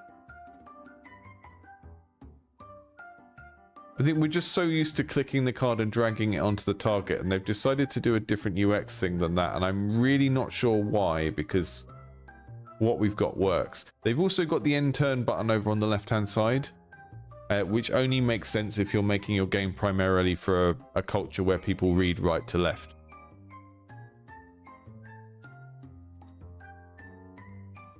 We associate progress with moving from left to right on a screen because it's the direction that we read from in you know, and this is a game that's being marketed in English. So what's he? Campaign office. Too much stuff. People for hire. These are like... Okay, when we've got enough funds, we can go in here and we can buy like Relic-y Joker type stuff. And we can buy more cards and stuff like that as well. The way that we know if we're winning or not is this bar. This is a tug of war. Also, the way that this is wiggling around... Don't put a piece of interface on the screen that I'm supposed to read as a core part of the game mechanics and then make it move like this. It's really irritating.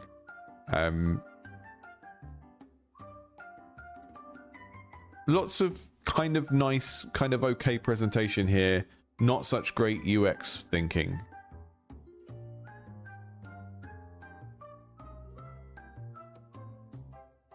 Right.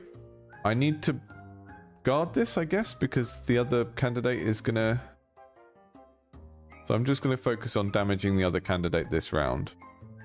But yeah, basically it's this tug of war, and that tug of war translates into votes with that support.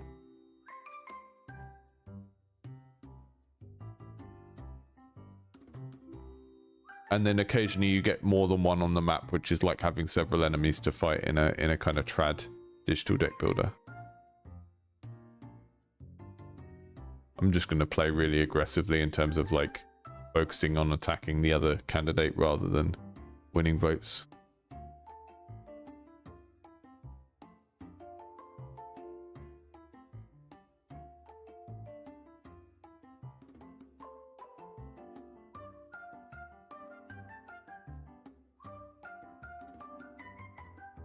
I forgot that I had extra hours, so I was only paying 5 cards worth instead of the 7.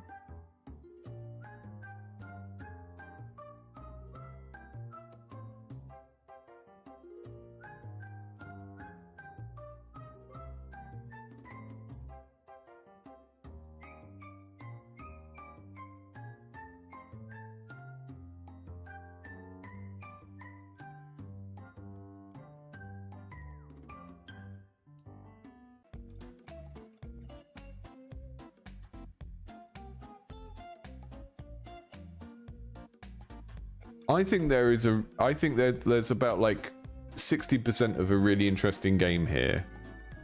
I think the things that are holding it back are quite severe, but I don't think it's beyond fixing.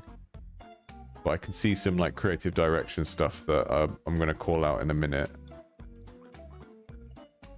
So you can see who the opponent is targeting. They're going to go here and here. So I can go over here and just focus on doing stuff in that block. Scandalize them so that they don't like the other character anymore.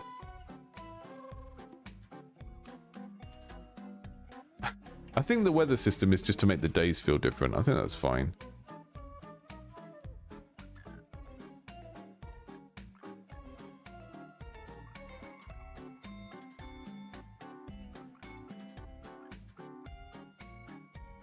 I think it needs to use more of the control conventions that you expect from games in the genre, like dragging the card onto the thing. I feel like they've done this thing of you click the place and then you double click the card.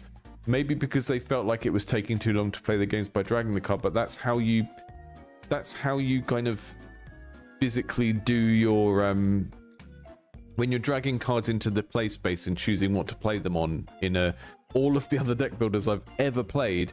It's how you sort of, as a player, you kind of denote the intentionality of what you're doing.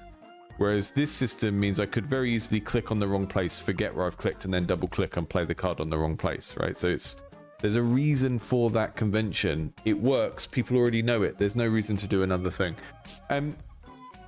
I find this game quite interesting, but I think it's doing a thing that I see quite a lot, which is someone is trying to, like, I'm not going to play it anymore right now, but someone is trying to sort of protect their project from criticism by trying to make it funny. And I see this quite a lot. I used to see students do this all the time at university. They'd make something that was sort of okay, and then they'd make it a bit goofy and silly because they thought that that would make people take it less seriously. But this is a game with a serious theme. I think it's okay to present it in a slightly goofy way, but if we go down here and we read reread what we said earlier, you know, each campaign lasts about 5 minutes, roughly the same attention span as the average voter.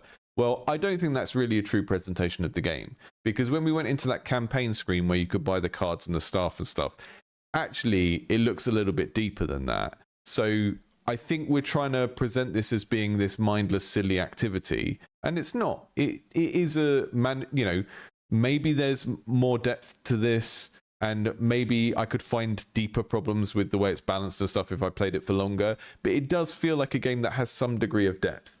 So I think sort of presenting it as like, oh, politics are stupid, voters are stupid, this game is just a silly little game. Actually, there's quite a lot of depth here, and I think you're doing a disservice by trying to present it as a much more kind of comedic, casual game than it is, because I don't think it really is. Dynamic gameplay. Every turn rewrites the rules because politics is chaos, and so is this card game. Cards react to the situation reacts to your cards, everything falls apart. I mean, this is really just referring to the fact that there are modifiers each turn. This is kind of making that sound like more of a big deal than it is. It's very normal for a card game or a board game to have a modifier that comes out and says, it is raining, therefore -2 to this or whatever. Presenting it as this really chaotic thing when actually it's just a modifier that adds a little bit of extra crunch to a sort of strategy game. It just, I feel like a lot of the way that this game is being presented on the storefront is sort of doing this shielding maneuver of saying, oh, this is a silly little game. And actually, there's a kind of seed of quite a potentially deep, crunchy political campaigning game. And the way that the copy for this game is written, the way the marketing for this game is done, the way that the like little character heads are done is kind of trying to shield it from criticism for some of the stuff that's not great about it, when actually what the devs should be doing is just making a slightly more serious game that takes itself a bit more seriously. Obviously, it's probably too far gone now to make that decision, but I don't think this isn't a comedic game. It's a game where you sit there and you think about numbers and strategy. You can have a little bit of a kind of comedic, like a kind of comedic edge to it, but the people that are going to enjoy playing this game are the ones that care about thinking about what they're doing. It's not whack-a-mole. It's not like a mindless activity. So I think you need to treat it with some degree of respect. Games that do this, like, there's lots of games that have this kind of like retro, kind of kitschy art presentation. Board games about political campaigning. It exists. It's totally a thing. Like, it's a whole thing. And I don't know. There's something about the tone of this. It's like the creative direction is pretending to be stupider than the game design is, and they don't match up. And a lot of the presentation here is totally fine as it is, and it's like the only bits where it's getting silly is when we see these little character heads and some of the jokes in the text. But I just feel like it's really giving mixed messages about the kind of level of weight. Is Love Letter technically a political game? Yeah, maybe. I'm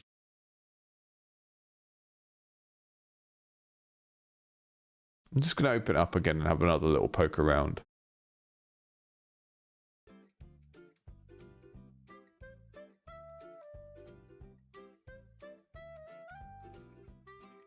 Because this is like,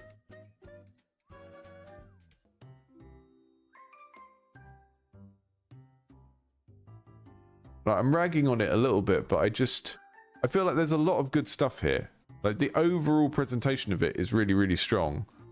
The core mechanics, the way they're tutorialized isn't good, but this idea of taking the kind of Slay the Spire thing, and instead of you're fighting an enemy, it's like there are two players and they're both targeting different things to push this tug of war in either direction.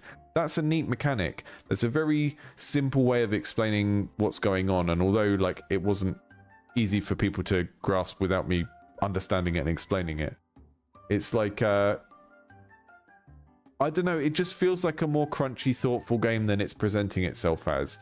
And I think that's a shame, because I think it could do better if it took itself a little bit more seriously rather than presenting itself as like a goofy, South Parky, isn't politics and voting stupid kind of thing, which is what it's doing.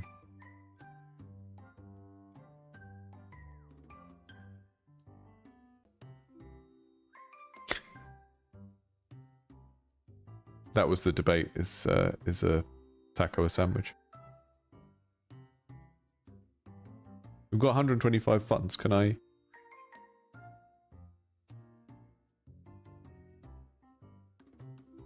Go into my campaign and buy some stuff. We've got Jack Davis, we get extra time.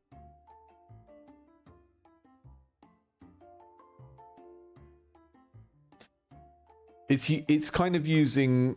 It's using deck building to do a single player or player versus computer area control game, like a Risk or something, kind of.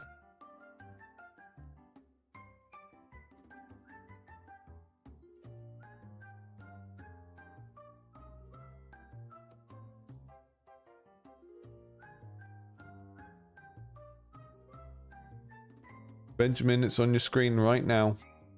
I know it's easy to kind of mentally ignore text that is there for a long period of time, but it's there so that no one ever has to ask that question. This stream is only for games that have not been released, though.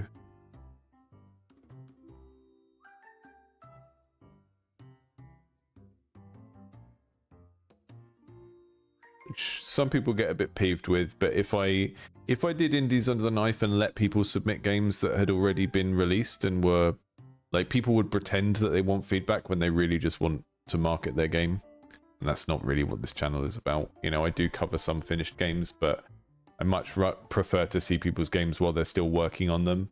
And if I let people submit games that had already been released, then people will pretend they're submitting it for feedback, but actually they just want it seen.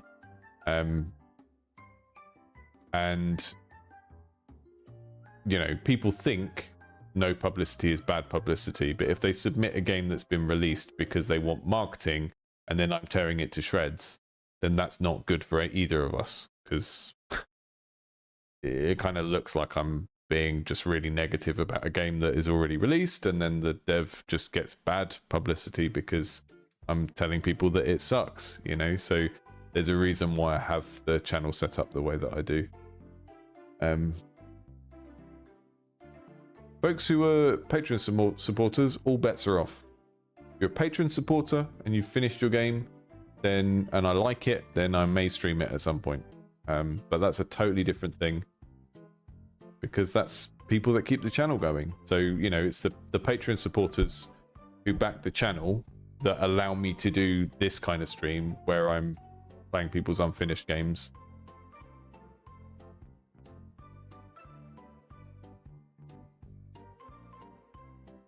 Because these streams do not make money on their own. Like a stream where 100 people are viewing it live and then maybe 2,000 people view it after the fact is like, I don't know, $20 or something. I don't run ads during the streams either because it's just annoying. The 100 of you that are like into the topic enough to show up and watch a stream live shouldn't have to watch ads. You already have to put up with me talking about Patreon every time. So I don't run ads when I'm streaming. But that's how it all works. People support the channel on Patreon. That allows me to do this full time. That allows me to have set times where I do reviews of people's games that they haven't finished yet. But that only works because I don't allow people to submit games that are finished. Because I want this to be a community that is grounded in people wanting to make the best games they can, rather than just like shipping something and then, you know,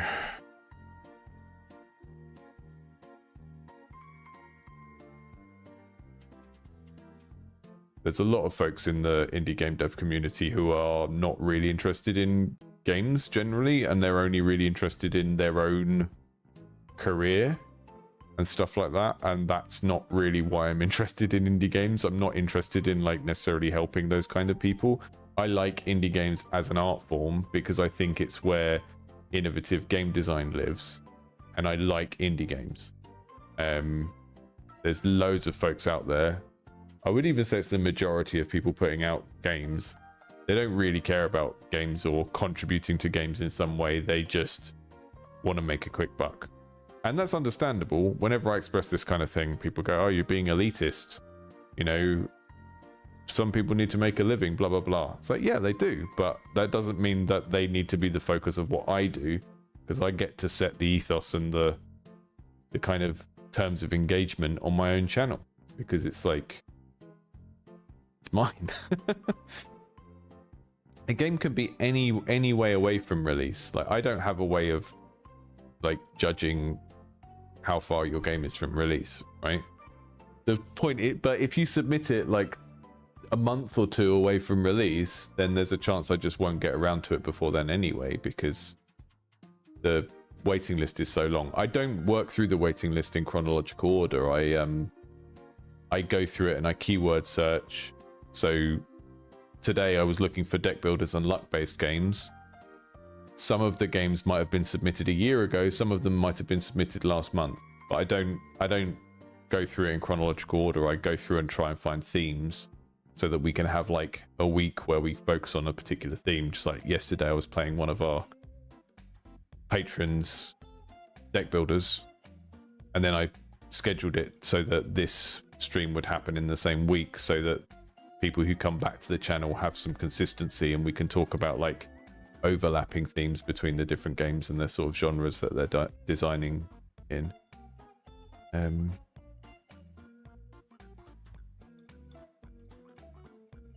But I think the real thing to understand is that this is a feedback channel. It's not like, or this stream particularly is a feedback stream, and I'm not the only source of feedback out there. Like, because, you know, my feedback is not any more valuable than just playtesters who are super fans of that genre. The game we were playing yesterday, Fame or Folly, that developer was very, very lucky, because in their first round of playtesters, they found someone who was an absolute sicko for games like Balatro and was able to break their game. And that's really what you want to find. It's not about needing a streamer to play your game in the early stages. It's about needing to find people that are so good at that genre of game that they will totally break it and see everything that's wrong with it. Because most people, if you show them a game you've made, they'll either see problems with it, but they won't tell you because they don't want to be rude. And most people are sort of entrained to be polite about these things. Or they might just be so impressed that you made anything at all that it'll be like, yeah, that's great. You know, like your parents would be. I was like, yeah, that's great. Pat on the back if you've got supportive parents. And the absolute best type of person you can find is just someone who is a total sicko at that type of game. You can't only take that person's feedback, because they're going to give you feedback that's skewed in a particular type of way because they care a lot about certain things. But like, I've had it with my game I'm working on. I'm making a platformer. I don't play loads of platformers. There are certain types of platformers I make, but there are people that have played it where they're like, it needs input buffering, it needs variable jump height, and these are things that I just hadn't even acknowledged, because I was working in a genre space where I'm not like at the top 10% of people that play those games, right? And the better you align the games you try to make with the games you already know a lot about as a player, the easier it will be, because you don't have to do that like mental gymnastics of trying to work out what people who like that game actually like.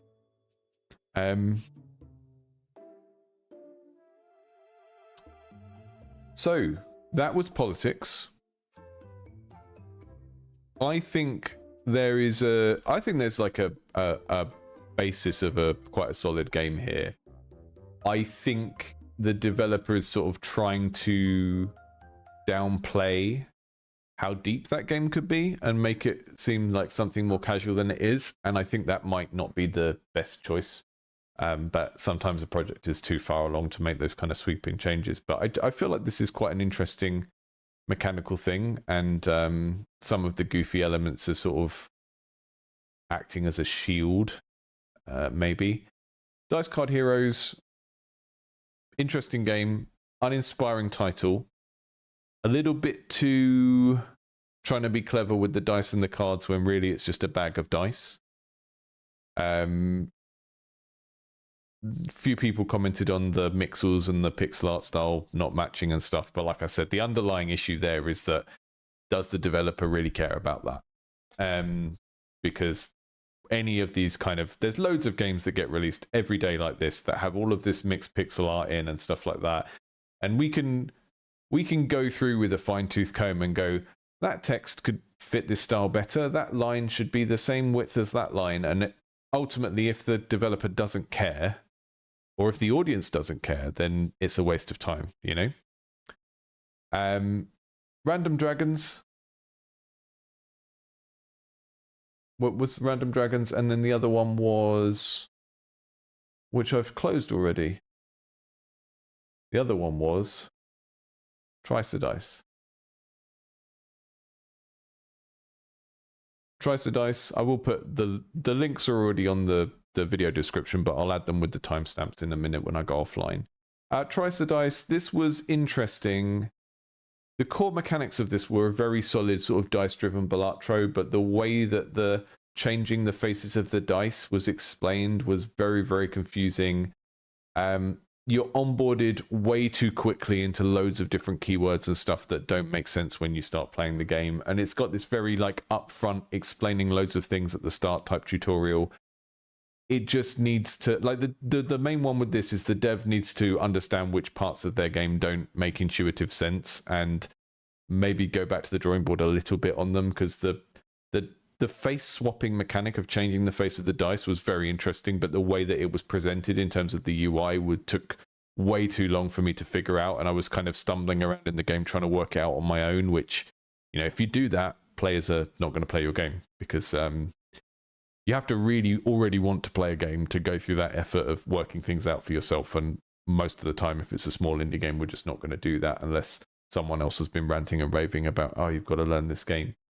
Random Dragons, this was probably the one that I had the most immediate fun with, and that's probably because it stuck to the formula the most, and I know that that sucks, and it's not the thing that anyone wants to hear, is just copy the thing as closely as possible. This was, you do slay the spire, you play a card, but the card has a Balatro type sort of multiplier on it that you can then trigger by spinning a wheel. Loads of stuff about the visual design of this could be improved to make it feel more like an adult game, to make it feel a little bit more stylish and visually consistent. But this was probably the one that I had the most immediate fun with. If I was going to pick any of these games and come back to it to play it again, Trice-a-Dice and Politiks would be at the bottom of the list, because they're just not fun as they currently are. They both, I feel like every game that we played today has legs. There's no game here where I'm abandon this game. But Trice-a-Dice and Politiks felt like, in order for them to be games that I want to play again, the amount of work that would go into that would be considerable to make these games. You know, Trice-a-Dice needs loads of work on the UX and explaining things, having key phrases pop up during gameplay so that I'm not just going, what does that word mean? Politiks, just the tone of it, the amount of information at any given time. All of the marketing is saying, this is a silly little game, you don't even have to think. And then there's all of these screens where you're just inundated with stats and options and stuff like that. And something just doesn't make sense there. It's kind of, the creative direction is pushing towards silly, casual, mindless game, and the game mechanics aren't actually that. And that's a problem in my mind. Those two games just feel like they have the seed of something good. It's been a positive stream overall, because all of the games have been kind of good on some level, but those are the two that feel weaker just because they have more that needs doing to them to get them to the point where I think they would really shine. Dice Card Heroes, I feel like the issues with this game are more kind of a little bit to do with presentation, and they're a little bit conceptual. A dice card is not an appealing idea. this is just a bag full of cool dice, and the cool dice should be magical. You know, when these dice are the only 3D thing in the game. They fly up in the air, they land, you get your little stats, you spend them to do stuff. Make them like different colors and materials, and they kind of glow when they hit the table and stuff like that. That's where your toy factor is in this game. And presenting it as these like cards that have dice on it just feels a little bit fiddly, and not like it's not putting the excitement in the right place in terms of how this interface of a collection of dice in a deck is working. And you don't need the metaphor of a deck. We have bag builder games. We have Quacks of Quedlinburg, which is a game where you take tokens. You build a bag of tokens and you pull them out of the bag. This is a thing that already exists. We have Quarriors, which is bags of dice. And as a metaphor, to me, like a bag of dice that look like magical gems, that is a way more satisfying and appealing interface to be putting in a fantasy combat game than a deck of cards which somehow have dice attached or embedded in them. It's just like there's fewer steps, and it just immediately gets to you to the toy factor of those dice that you roll in Card Dice Heroes being like the appealing collectible object in their own right. Because this kind of middle ground, again, I'm going to say Warcraft 2, Blizzard art but done with pixel art kind of art, is kind of okay, but it's not always legible. We can't always see what the image represents. I just think have cool colored dice with different font colors. And you know, you got a poison dice. It's like a sickly green color with a black number on, and then you have a holy dice, and it's like, I don't know, it's like a white dice with a gold letter on, or whatever. You do that kind of stuff. It starts to emphasize the toy factor of the dice, which are like this special element of the game that are the only 3D part of the game that throw up in the air. I really think, and the reason why I'm saying this is one of the stronger games to me is I feel like the areas where the game is weak are much more small and focused. And if you wanted to make this game way better, you could just focus a little bit on rebranding it, making the dice the appealing thing, because it's not really a dice card, it's a bag full of dice, and just amp up how kind of juicy and toy-like the dice themselves are. And then Random Dragons, it was like, core gameplay works, immediately in there doing the synergy building between the cards and the relics or the jokers, the like permanent upgrades. Everything works the way you would expect to if you played this genre a lot, but the presentation is just a little bit babyish. It's, you know, too much big blocky all caps text. Occasional moments where the humor feels a little bit more adult, like this baby dragon having a gun, but just like the whole kind of color saturation, everything feeling a little bit babyish here, which is going to kind of limit the appeal. But those are things that are relatively easy to kind of tweak and change, and it just really comes down to, you know, this is art direction, it's not art skills, right? Obviously, you can take this game and you could say, oh, if the dev was a better artist or they used a better set of art, it would look better. And that's kind of obvious, right? But what I'm talking about isn't that. It's to do with taste, decision making, you know, the relative colors of things, how much stuff in the game is a really bright color, how consistently are you using the thematic colors that you use for like resources and user interface elements, and using them consistently across the thing. Like I said, has this spinny wheel that is red and green, and those colors don't correspond to anything else in the game. That kind of stuff. And just like limiting the amount of kind of color and variation so that it just feels a little bit more kind of stylish and thought through. Because style in visual things is really about consistency rather than just like how good are you at drawing or how good are you at 3D modeling. So Loa said, I want the politics to change so that it's a deck builder Tropico and Frostpunk 2. The decisions. Yeah. I would totally play that. Because I really like games like Frostpunk and Tropico from a thematic point of view. And then when I sit down to play them, they're too long-winded.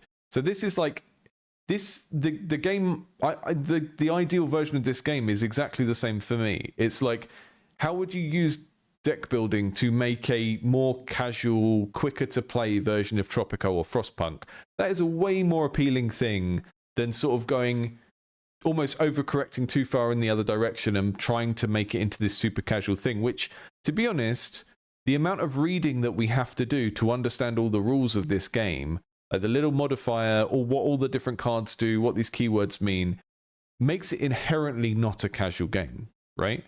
And the reason why something like Balatro is more casual is it has the hook of, if you understand poker, you can already play this game.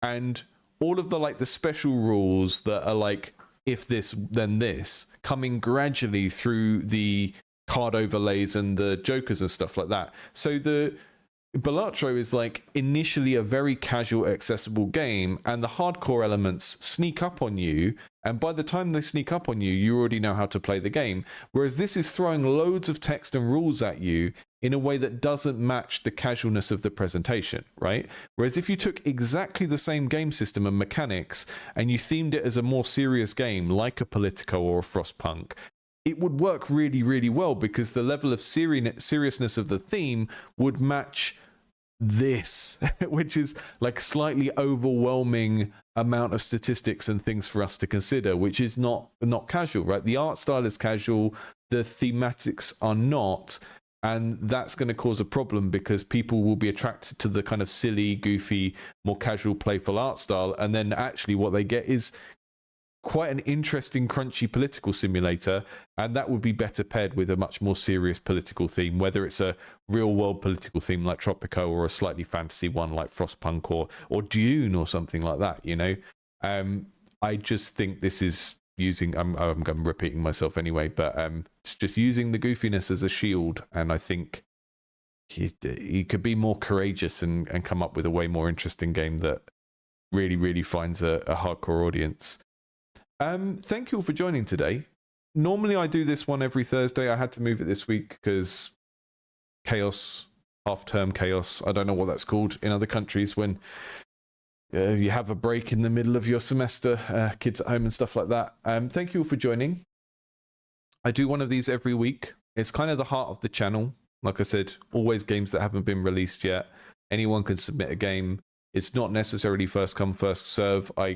At the start of a month, I go through my big old spreadsheet. I pick some stuff out that goes together, whether it was submitted last month or last year. I try and put it all together.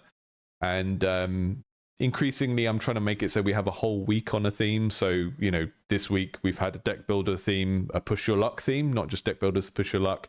And yesterday I played one of our community members, our Patreon supporters games that was in that space as well. Last week it was the same thing, but with like deductive puzzle games and stuff like that. Always happy to receive more games. You have to go through the form on indiegameclinic.com. The reason I do that is it just means I don't, if I get spam in my inbox of people trying to get me to play games, I can just delete it.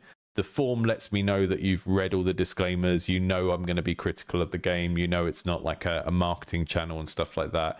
And it just is there to stop people getting upset when I stream their game and go, these dragons look like they're for babies. Look at these babyish dragons. Aren't they rubbish? Which is like, for some reason, I default to doing the Richard Ayoade voice when I'm trying to be petulant. These dragons are for babies. Thank you all for joining. I'm just going to switch over to my Be Right Back screen for the last couple of seconds so the end doesn't get cut off. If you want to find links to the games, they're already in the stream description if we're on YouTube. I don't think that copies over to Twitch. And I will put timestamps on a little while later when the stream is finished uploading and stuff. In the meantime, have a good rest of your week. We've got a video coming, like the next full-length video essay on the channel is going to be a slight departure. We're doing a video on playtesting methodology, and I've got lots of other devs. Some of them are other YouTubers, some of them are people from our Discord, some of those are both. And we're going to kind of talk through different people's playtesting methodology. So I'll be more like a presenter, just linking it all together. Slightly different thing from what we usually do. And yeah, as always, thanks to everyone who supports the channel on Patreon. Without you guys, I would have to be, the channel would be based around me trying to appeal to like the largest possible audience. which doesn't really let you do these kind of deep dives on game design and creative direction, which is what we're all about here. Because I'm 40 this year. I've been working professionally in games for over 10 years now. I have a PhD. I have adult teaching qualifications. I do not want a YouTube channel where everything I do has to be how to get into games, how to start making games. That's just not what I want to do. And I don't think it's what most people who watch this channel want me to do either. So without that support, we wouldn't be able to do this sort of thing. And that's why platforms like Patreon exist, because if you are working on the internet and you are totally beholden to pleasing the algorithm in order to get the largest audience possible, which is the only way to make a living through AdSense and sponsorships and stuff like that, you have to do what the largest amount of people want. And the audience for this channel isn't the largest amount of people. The audience for this channel is those of you out there who are already doing the stuff. You already know the basics of how to make games. Many of you know more of that than I do. You know, I work with and I mentor people who know way more about their game engine and programming than I ever will. I'm a technical noob with those things. I still use Game Maker because it's the game engine I know.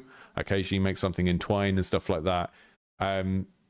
It's not about that stuff, because those of you who already know the technical stuff, you know that, okay, that's a big part of the work. That's a thing you need to do in order for your game to even exist. But then at some point you have to learn all this other stuff about like creative direction, game design. And that's like, oh, now suddenly I have to become a psychologist and a community manager and all of these other things. And if we were always focusing on a beginner audience, then we wouldn't be able to ever do those deep dives. So I'm really, really grateful that we're able to do this. Can you make a April Fool's video on how to make a game, a top 10 tips on making games? That would be quite funny, yeah. The problem is that, like, my sense of humor is quite dry, and people don't get it. Like, when you do like self-deprecating humor where you're taking the mickey out of yourself a little bit, it doesn't travel well. People just don't get it. And whenever I do anything where I'm sort of being sarcastic in some way, it just doesn't land for people. It's like I think it's because everyone's double screening all the time, right? So we've all got, you know, in creative and tech spaces, we've got a lot of neurodivergent people anyway, right? Which means, like, I'm both. I'm a, I don't know how you say ADHD out loud. I've only ever seen it on Blue Sky, but I have diagnosis for both things, right? And typically, autistic, don't understand other people's sense of humor, can't tell when people are being sarcastic or overly subtle or passive aggressive, all of those types of things. That's like a classic component of autism for a lot of people who are, not necessarily all, but a lot of people. And then ADHD, not paying enough attention to be able to tell if someone is joking. And we have a lot of people like that in the game dev space. And that means that whenever I do anything that's meant to be humorous, it's almost like I have to like dress up as a clown and play a drum kit and go ba-dum-tsh to make it very clear that the thing is a joke. Otherwise, people don't know that. And I think some people are okay with that. Like, some content creators are fine with that kind of type of trolling. But I really, really struggle with it, because I do find that sort of thing funny. But then I can't put up with the fallout of it. Like, I've done like stand-up comedy briefly in my life. And some of it was based around playing a character, where I was in character for like the whole evening. And I found that so exhausting. And when I think of people like Sacha Baron Cohen, who can be Bruno or Ali G or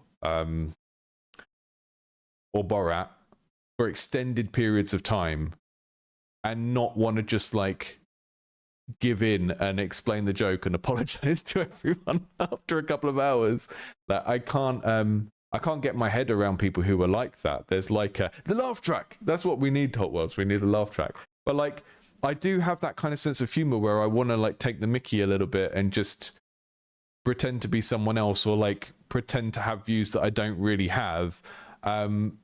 but then I just immediately cave and want to explain the joke afterwards because I don't want to be misunderstood. And it's not a very good set of traits to have for doing comedy type stuff, because it's like, I mean, that's one of the reasons why, like, you saw the Patreon ad that I had in some of my videos where I was saying, oh, if you want me to stop making content, you can pay 10 grand on the Patreon and I will stop making content. I put like a big sign over it saying that this video has been doctored so that you know I'm joking. And then I was like speeding up and slowing down. And it partly is like people don't get the joke, right? People just don't get the joke in the first place because, you know, they're not, they don't get the same type of humor, or they're from a different culture that has a different way of joking, or they're watching you on auto translate, which changes your tone of voice, right? Which is like crazy. Clown nose. Like, people don't get the joke, or everyone is on 4 screens at once. So any media that requires some like full attention and engagement with the person's tone and stuff doesn't work, right? Which is why you're hearing all this stuff recently about how Netflix are like doctoring their shows or having their scripts revised so that characters can constantly restate what they're doing and where they are and stuff, because people aren't, it's becoming, in media studies, we usually talk about primary, secondary, and tertiary media. Like, primary media is like media that's the main thing you're paying attention to, and then secondary media is like something you have on the background, like, you know, like the radio while you're cooking and stuff.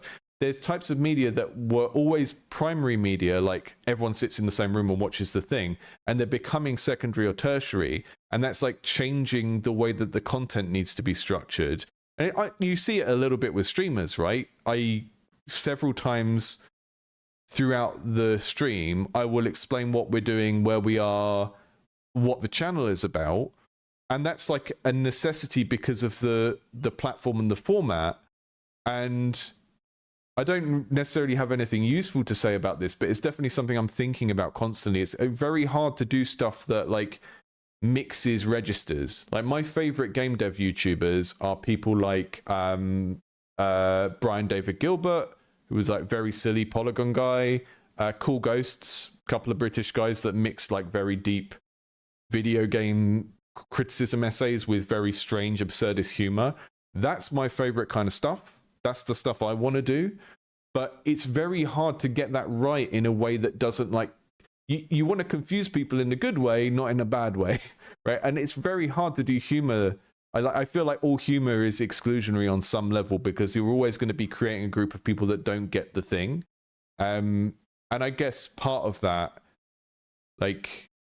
for me, I'm thinking about my own development as a creator, is that I have to kind of get over that fear. Like, I don't need to be liked by everyone, but I kind of want to be. But that kind of gets in the way of me doing the best kind of stuff I can do, which is like a 30-minute game design lecture with a couple of silly gags in and some songs in, right? That's like the best use of my skill set and who I am and everything. But I worry about doing that because I know that it alienates some people. And I think, like I'm thinking all of this out loud because a lot of you are also people that are making media. And I know a lot of people make games because they think they can just make this thing on their computer and then never have to engage with anyone. And a lot of the time end up having this conversation with people when on the Discord, or like when I'm doing one-to-one mentoring, where it's like, there is no such thing as a game that markets itself. Either you have to go through a publisher and someone else markets it, or you have to market your own game. And that means, to some degree, deciding how you're going to communicate with the world, whether it's you in front of a camera or whether it's your company as a brand, as a character. You know, like Devolver had this pixel art fake CEO called Fork Parker who ran their Twitter account and stuff like that. But whenever you make any kind of indie media that's DIY and you're like presenting yourself to the world, you kind of have to go through this weird sort of, some of it's personal development, like getting over certain things, like wanting to be liked by everyone, and that's kind of ruining your output in some way. Some of it's like branding and like, how do I want to present and everything.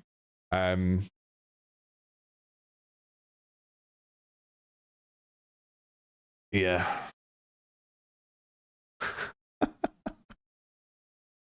the international telling jokes on the international work Slack problem is definitely a thing.